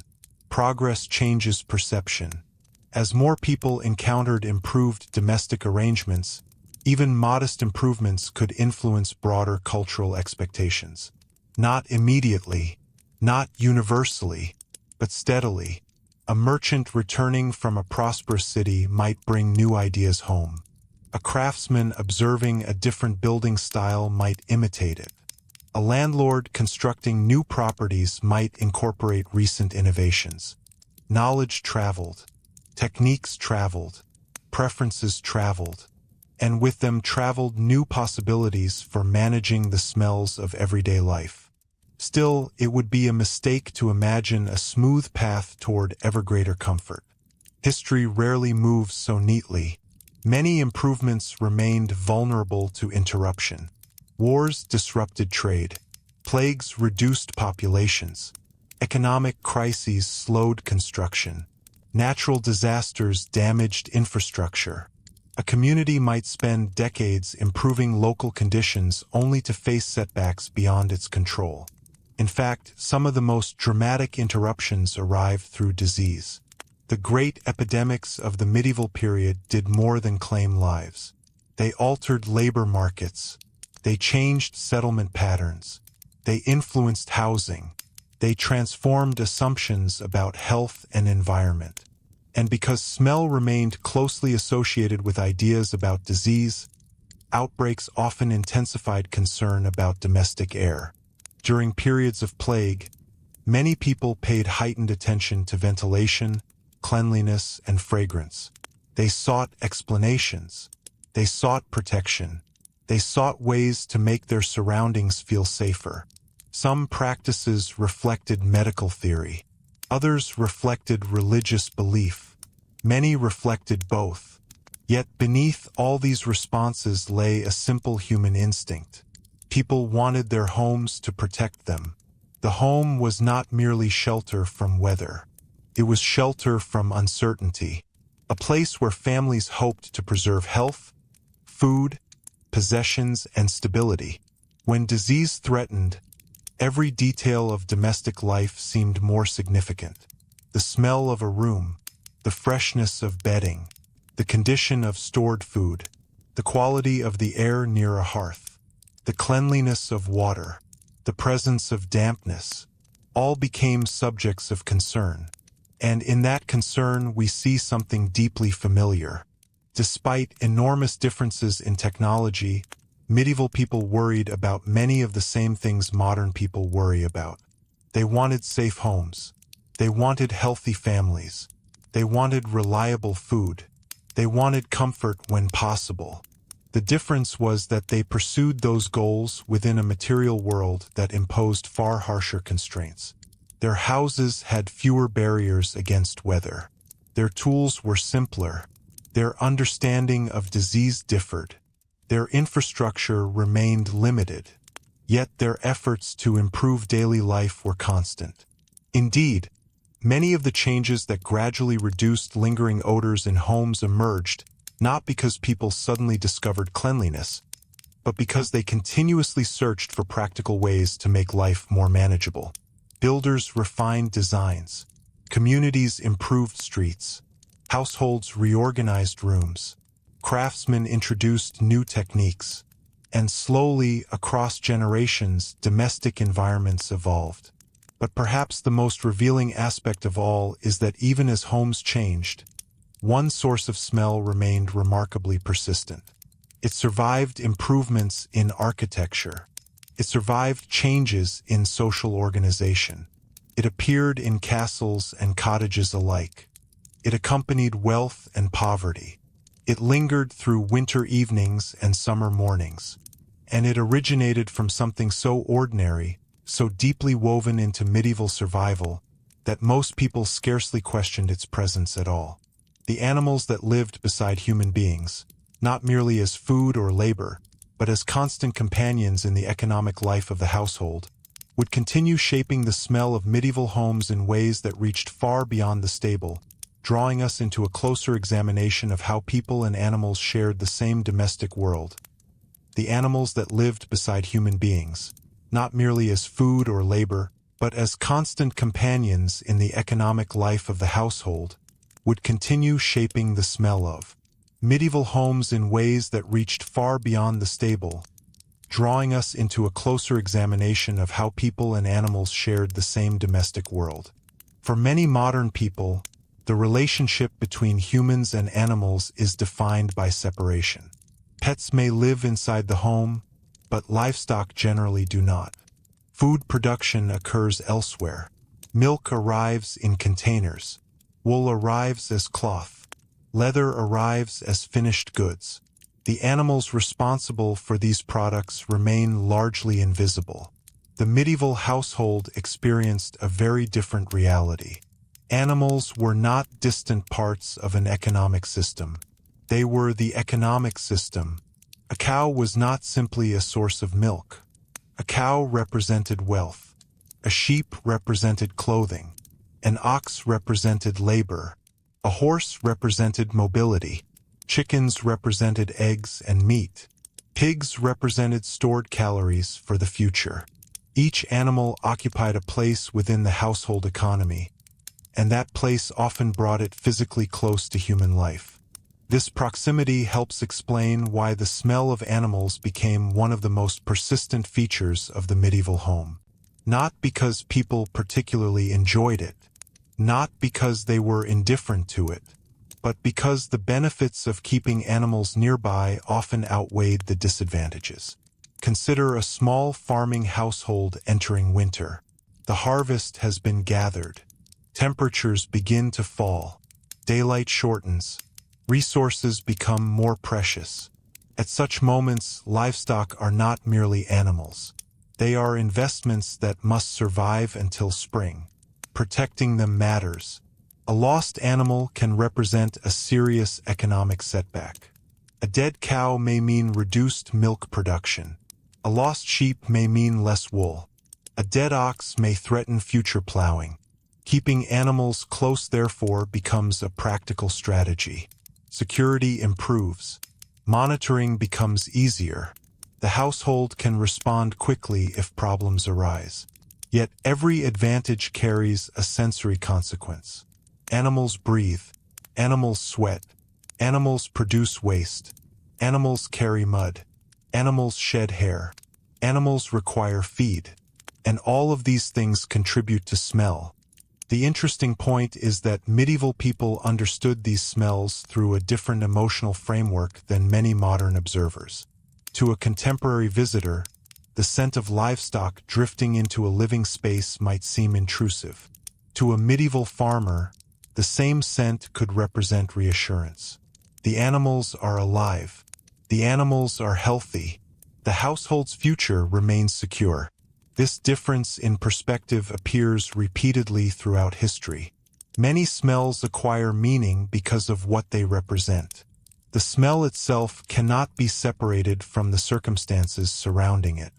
A modern person might enjoy the scent of freshly cut grass because it evokes leisure or pleasant memories. A medieval farmer might associate the same scent with labor, harvest timing, weather conditions, and livestock feed. The odor remains the same. This meaning changes. Livestock odors operated in much the same way. They were not merely smells. They were indicators. They signaled wealth, productivity, and survival. At the same time, they created ongoing domestic challenges. Feed storage offers a useful example. Animals require food. That food must be gathered, transported, protected, and stored. Hay, straw, grain, fodder, and other materials often remained close to areas of human activity. Each possessed its own scent. Fresh hay carried one smell, older hay another. Damp hay could become problematic. Stored grain attracted attention from rodents. Feed supplies required constant supervision. The smells associated with these materials often drifted into nearby living spaces. Over time, they became part of the normal atmosphere of home. What makes this especially interesting is that some of these odors changed dramatically throughout the year. Summer brought fresh growth. Autumn brought harvest. Winter brought storage. Spring brought renewal. The scent profile of a medieval household shifted with the agricultural calendar. One month might smell strongly of drying hay, another of stored grain, another of lambing season, another of manure spreading in nearby fields. The home participated in these rhythms because it existed within them. Modern houses often feel detached from seasonal production. Medieval houses rarely did. The boundary between domestic life and agricultural life remained remarkably thin. This was particularly true for poorer households. Wealthier families sometimes possessed greater opportunities to create distance between themselves and agricultural work. They might own multiple buildings. They might employ servants. They might maintain larger estates. Yet even noble households depended heavily upon animals. The scale simply changed. A great lord's stable could contain dozens of horses. Large estates supported herds of cattle and flocks of sheep. The smells remained present. They simply existed within larger and more organized systems. In fact, horses provide an especially revealing example. Throughout much of medieval society, horses carried immense importance. They enabled travel. They facilitated communication. They supported warfare. They enhanced status. A valuable horse represented prestige as well as utility. But horses brought powerful smells with them. Stables required cleaning. Feed required storage. Leather equipment required maintenance. Animals required grooming. The entire ecosystem surrounding horses produced a distinct sensory world. Anyone entering a medieval stable would have encountered a mixture of hay, leather, sweat, manure, damp earth, and animal warmth. To many people of the period, these smells signified activity and prosperity. They indicated movement, trade, authority, military readiness. Once again, the odor itself carried social meaning. The same pattern extended to sheep.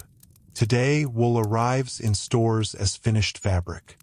The medieval household often encountered wool much earlier in its journey. Raw wool possesses a strong smell. Lanolin, dirt, moisture, and the realities of animal life all contribute to it. Before wool became cloth, it underwent extensive processing. Cleaning, sorting, spinning, weaving, finishing. Each stage involved labor. Some stages involved water. Some involved chemicals.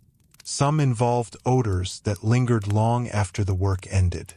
In regions heavily dependent upon wool production, these smells became familiar elements of everyday life. Indeed, entire local economies developed around them. A town specializing in wool production often smelled different from a town focused on fishing. A region dominated by sheep husbandry smelled different from one dominated by vineyards. Economic specialization shaped the atmosphere of communities. And because homes existed within those communities, domestic smells reflected larger economic patterns. This connection between household odor and economic activity becomes even clearer when we examine one of the most important animals in medieval Europe, the pig. Pigs occupied a fascinating place within medieval life. They were efficient converters of food scraps and forage into meat. They could survive in environments unsuitable for larger livestock. They provided valuable calories. For many families, they represented one of the most practical forms of food production available. Yet pigs also carried strong smells. Their housing required maintenance. Their waste accumulated. Their presence affected nearby environments. Despite this, pig keeping remained widespread because the benefits were substantial. Again and again, medieval households accepted sensory inconveniences in exchange for economic security. This trade-off shaped daily life. And perhaps nowhere was the relationship between smell and practicality more obvious than in manure. Modern discussions often treat manure solely as something unpleasant. For medieval people, it was also an asset. Fields depended upon fertility. Crop yields mattered enormously. Fertilizer improved productivity. Animal waste, therefore, possessed value. The smell might be unwelcome, but the substance itself could be useful. This created an interesting tension. Materials that modern societies strive to remove immediately often remained present longer in medieval communities because they served practical purposes. Storage, collection, transportation, and application all took time. The result was an environment where useful substances frequently remained visible and smellable. Yet this does not mean medieval people simply accepted unpleasant conditions without complaint. Quite the opposite. Records from many regions reveal ongoing efforts to regulate animal-related nuisances. Town governments issued rules. Neighbors filed grievances. Property disputes arose. Questions emerged regarding where animals could be kept and how waste should be managed. These conflicts remind us that people were fully aware of the problems. They simply operated within constraints that limited available solutions. One of the most revealing aspects of these disputes involves pigs wandering through towns. Urban pigs became common enough in some places to attract official attention. They consumed scraps, reduced certain forms of waste, provided economic value. At the same time, they created disorder.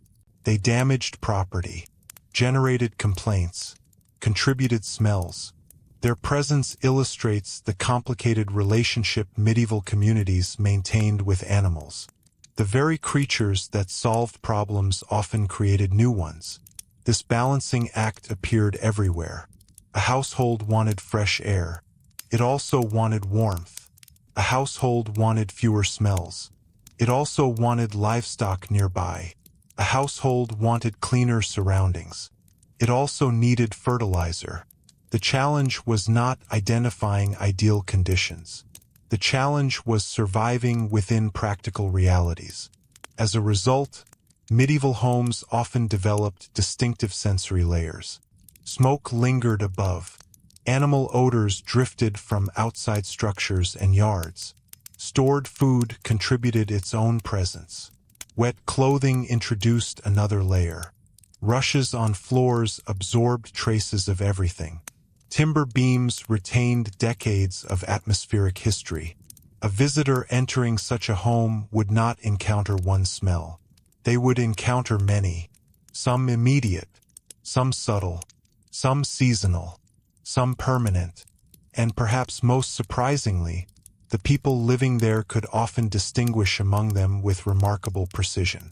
A modern visitor might perceive only a general impression of medieval smell. The inhabitants themselves recognized differences. They knew when a stable smelled wrong. They knew when stored grain smelled wrong. They knew when hay smelled wrong. They knew when water smelled wrong. The nose acted as an instrument of observation. Generations developed intimate familiarity with the sensory signals surrounding them. This familiarity extended into animal health as well. Farmers frequently noticed changes in odor that indicated illness, spoiled feed, infection, or other problems. Long before veterinary science emerged in its modern form, practical experience taught people to pay attention. The smell of a healthy stable differed from the smell of an unhealthy one. The smell of properly stored feed differed from spoiled feed. These distinctions mattered because livelihoods depended upon them. In this sense, smell functioned as information. The medieval household was constantly gathering that information, often without conscious effort. And as towns expanded and commerce intensified, another layer of animal-related odor began becoming increasingly noticeable, not from living animals alone, but from the countless products made from them. Leather, tallow, parchment, glue, horn, bone, and other animal-derived materials filled homes, workshops, churches, markets, and storehouses, creating a world in which the scent of animals continued long after the animals themselves were gone. opening yet another chapter in the story of why medieval homes held on to smells so stubbornly for so long.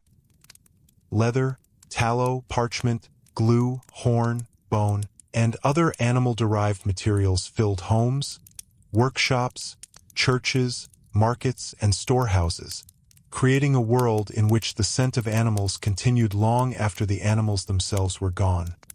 Opening yet another chapter in the story of why medieval homes held on to smells so stubbornly for so long.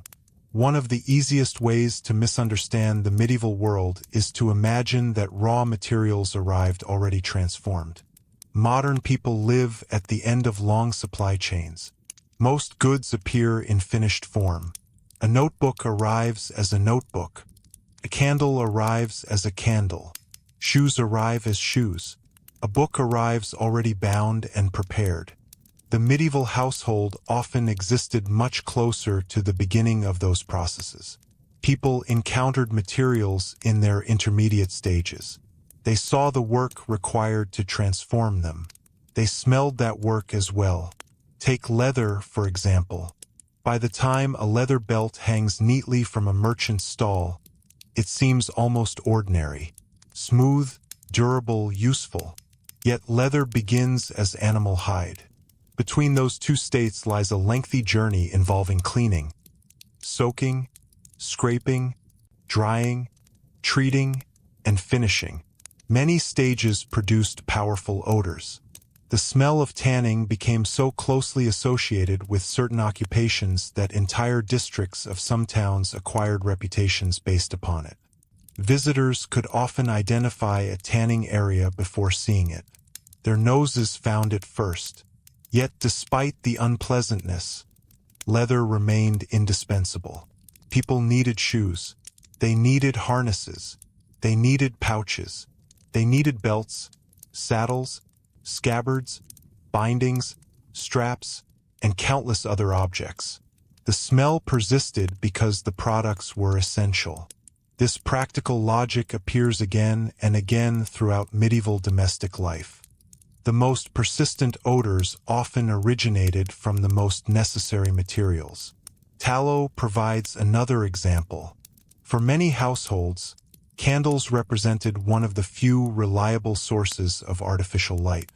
Yet not all candles were equal. Wealthier individuals might enjoy candles made from beeswax, which generally burned cleaner and carried a more pleasant scent. Ordinary households frequently relied upon tallow candles made from rendered animal fat. Tallow was useful. It was affordable, could be produced from available resources, but it also possessed a distinctive smell. When burned, it often released odors that modern people would immediately notice. To medieval households, however, these smells were associated with illumination itself. A room glowing with candlelight often carried the scent of the substance making that light possible. Even after the flame was extinguished, traces lingered. Clothing absorbed them. Curtains absorbed them. Timber absorbed them. The room remembered. This idea of material memory is surprisingly important. Many medieval homes held odors not because new smells constantly entered, but because old smells never fully left. A beam blackened by 50 winters of smoke did not return to neutrality simply because a window stood open. A chest that had stored wool for years retained traces of wool. A cupboard that had held onions retained traces of onions. A leather-bound object carried the scent of its origins long after its creation. The house became a collection of absorbed histories. And perhaps nowhere was this more noticeable than in the objects people touched every day. Consider a writing desk in a monastery. The parchment used for manuscripts came from animal skins. The bindings often involved leather. The inks possessed their own odors. The candles illuminating the work contributed another layer. Even a place devoted to scholarship carried a complex sensory environment. A monk copying a manuscript may have been surrounded by smells that modern readers never consider when imagining medieval intellectual life. The same was true of churches. Modern visitors often experience ancient churches as spaces of stone and silence. But medieval churches were rich sensory environments. Wax candles burned. Incense drifted through the air. Crowds gathered. Wool garments brushed against one another. Moisture entered on shoes. Wooden furnishings absorbed generations of use. The smell of worship was not merely symbolic. It was physical. And because churches occupied such an important role in medieval communities, they influenced broader attitudes toward scent itself. Incense is particularly revealing. Religious institutions often employed aromatic substances that created atmospheres distinct from ordinary domestic life. The fragrance of incense could suggest holiness, ceremony, and order. For many people, entering a church meant entering a space that smelled noticeably different from home. This contrast mattered. It demonstrated that smell could shape emotional experience. A different scent created a different mood. Medieval people understood this intuitively. Long before modern marketing or environmental psychology, they recognized that odors influenced perception. The smell of a stable communicated one thing, the smell of a kitchen another, the smell of a church something entirely different. The nose helped people understand where they were. Yet even sacred spaces remained connected to the material realities of medieval life. Candles required animal products or beeswax. Books required parchment. Buildings required maintenance. Nothing existed entirely outside the larger economic system, and that system continually reintroduced smells into daily experience. A particularly fascinating example comes from glue. Many medieval glues were derived from animal materials. The process of producing them could be unpleasant. Yet glue was essential. Furniture required it. Bookbinding required it. Various crafts depended upon it. Again, usefulness outweighed discomfort. This recurring pattern helps explain why medieval homes often accumulated such diverse odors. The household functioned as a storage point for countless products whose origins remained close at hand. Today, industrial processing frequently removes traces of origin. Medieval production often preserved them. The smell of an object frequently revealed what it was made from. This transparency extended into clothing as well. A modern coat may carry little evidence of its production.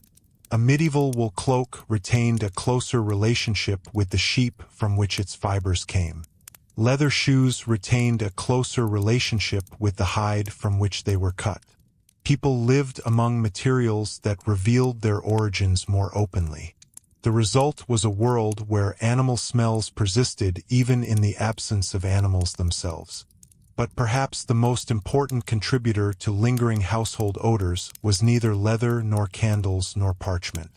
It was food, not merely cooking food, stored food, preparing food, preserving food, living alongside food.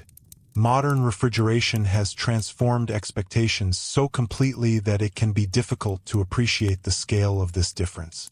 Today, food often moves quickly from purchase to consumption. Spoilage remains a concern, but it is heavily controlled through technology. Medieval households faced a far more demanding challenge. Food preservation determined survival, and preservation generated smells. Salting meat created one atmosphere. Smoking meat created another. Drying fish created another. Fermenting beverages created another. Storing cheese created another. Every strategy that extended food life introduced sensory consequences. A winter storehouse filled with preserved foods was a remarkable achievement. It was also rarely odorless. The smell of smoked meat could linger for months. The smell of curing fish might permeate nearby areas. Fermentation produced distinctive aromas. Certain cheeses became notorious for their strength. To modern sensibilities, some of these smells might seem overwhelming. To medieval families, they often signified preparation and security. An odor associated with preserved food might actually be reassuring. It indicated that the household had successfully planned for the future. This creates another subtle reversal. Many smells that modern people associate with inconvenience or unpleasantness often represented success in medieval life. Smoke meant warmth. Stored grain meant food. Livestock meant wealth. Preserved meat meant survival. Strong smells could accompany positive realities. This does not mean people enjoyed every odor. Far from it. Complaints about smells appear throughout medieval records. What it does mean is that people frequently accepted unpleasant smells because they were linked to things they valued more. Warmth mattered more than smoke. Food mattered more than preservation odors. Livestock mattered more than manure. The hierarchy of priorities shaped everyday experience. And this hierarchy became especially visible during winter. Winter intensified almost everything. Windows remained closed more often. Doors opened less frequently. Families gathered indoors for longer periods. Animals stayed closer. Stored food dominated diets. Fires burned continuously. Ventilation decreased. Odors accumulated. A medieval home in winter was often a far more concentrated sensory environment than the same home in summer. Imagine entering a modest dwelling during a cold January evening. Outside, darkness settles across frozen ground. Inside, a fire burns steadily. Smoke drifts upward. Damp cloaks dry near the hearth. Stored onions hang nearby. Pot simmers. Wool blankets wait beside sleeping areas. Perhaps a chicken occasionally wanders through the space. Perhaps feed for livestock remains stored close at hand. The room contains not one smell but dozens. And because little fresh air enters, those smells linger. Night after night, week after week, month after month. This persistence is one reason medieval homes developed such distinctive atmospheres. They were not frequently reset in the way modern environments often are. Today, powerful cleaning products, ventilation systems, detergents, running water, and climate control constantly alter indoor conditions. Medieval households operated more slowly. The environment changed gradually. Smells accumulated gradually. And materials remembered gradually. The result was a kind of sensory continuity that modern people rarely experience. A person returning home after several months away might immediately recognize the familiar smell of the household. The scent belonged to that place, to that family, to that building. It reflected years of accumulated activity. In some respects, smell functioned almost like identity. A home possessed its own atmosphere just as it possessed its own appearance. Visitors noticed it. Residents grew accustomed to it. Children grew up within it. And because that atmosphere changed only slowly, it became part of the background fabric of life. Yet despite this familiarity, medieval people never stopped searching for ways to improve their surroundings. They experimented with herbs. They improved building techniques. They reorganized spaces. They refined methods of storage. They adopted new architectural features when resources allowed. And gradually, often almost invisibly, these efforts began changing not only how homes looked, but how they smelled. Some of the most significant changes emerged from a surprisingly ordinary source. The increasing desire to separate household activities from one another, a shift that would reshape kitchens, sleeping chambers, work areas, and storage spaces, altering the movement of air itself and beginning a slow redefinition of what people expected a home to feel like when they stepped through the door. Some of the most significant changes emerged from a surprisingly ordinary source. The increasing desire to separate household activities from one another, a shift that would reshape kitchens, sleeping chambers, work areas, and storage spaces, altering the movement of air itself and beginning a slow redefinition of what people expected a home to feel like when they stepped through the door. And in many ways, that quiet redefinition is where the story of medieval smells finally leads us. It does not end with a single invention. It does not end with one clever solution. And it certainly does not end with medieval people suddenly deciding they preferred cleanliness. They always had. What changed was the world around them. Across the later medieval centuries and into the early modern period, improvements accumulated. Chimneys became more common. Rooms became more specialized. Urban authorities experimented with better management of waste and water. Construction techniques evolved. Trade expanded access to new materials. Expectations shifted. Slowly, the atmosphere of home began to change. Not everywhere at once. Not equally for everyone. But enough that people could increasingly imagine alternatives to the older compromises. A house no longer had to be one large room where every activity mingled together. A kitchen could become a separate space. A sleeping chamber could be protected from some of the smoke. Storage could be organized differently. Air could move differently. Smells could be managed rather than merely endured. Yet even as these changes unfolded, the medieval home leaves behind a useful reminder. When modern people look back at the past, it is easy to focus on kings, wars, castles, and famous events. But history was also experienced through the senses. Through cold floors underfoot, through smoke caught in clothing, through the smell of bread emerging from an oven, through damp wool drying beside a fire, through livestock nearby on a winter night, through herbs scattered across a floor, through the reassuring scent of food stored safely for the months ahead. For the people who lived there, these things were not background details. They were daily reality. And perhaps that is the most revealing answer to the question of why medieval homes held on to bad smells for so long. They held on to smells because they held on to life. The same walls that trapped smoke protected families from winter winds. The same buildings that absorbed odors sheltered generations beneath their roofs. The same spaces that carried traces of animals, food, work, and survival were the spaces where people cooked, prayed, slept, worried, celebrated, raised children, and grew old. The smell of a medieval home was rarely the result of a single problem. It was the accumulated imprint of everything necessary to keep a household alive. And once we understand that, the medieval house begins to feel less like a place of simple discomfort and more like a place of constant negotiation. Between warmth and fresh air. Between cleanliness and practicality, between comfort and survival, between what people wanted and what their world allowed. That negotiation lasted for centuries. It shaped architecture. It shaped daily routines. It shaped expectations about health, order, and domestic life.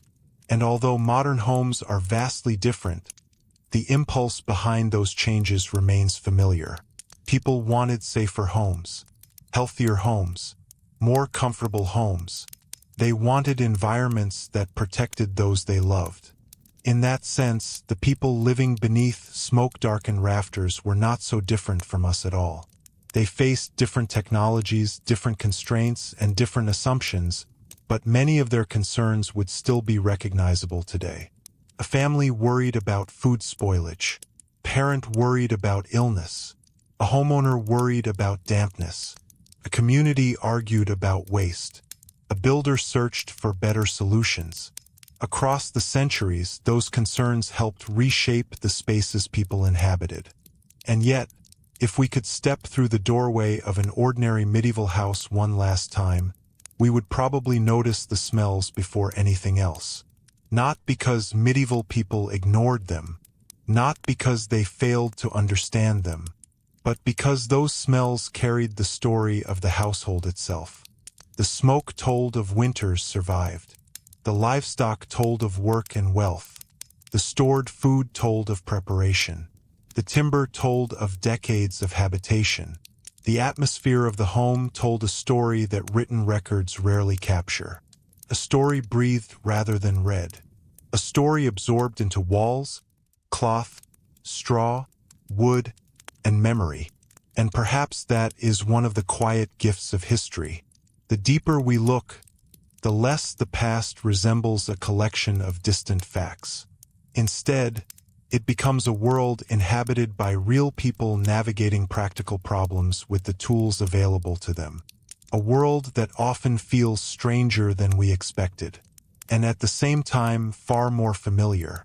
If there was one detail from today's journey that surprised you most, it might be worth reflecting on what people today misunderstand about ordinary life in the medieval world. And if there is another corner of history you would like to explore in a future documentary, I would be curious to hear where your curiosity leads next. Until then, thank you for spending this time in the past with me. And if you enjoy these calm, thoughtful explorations of everyday history, you're always welcome to return for another journey into the worlds that came before our own.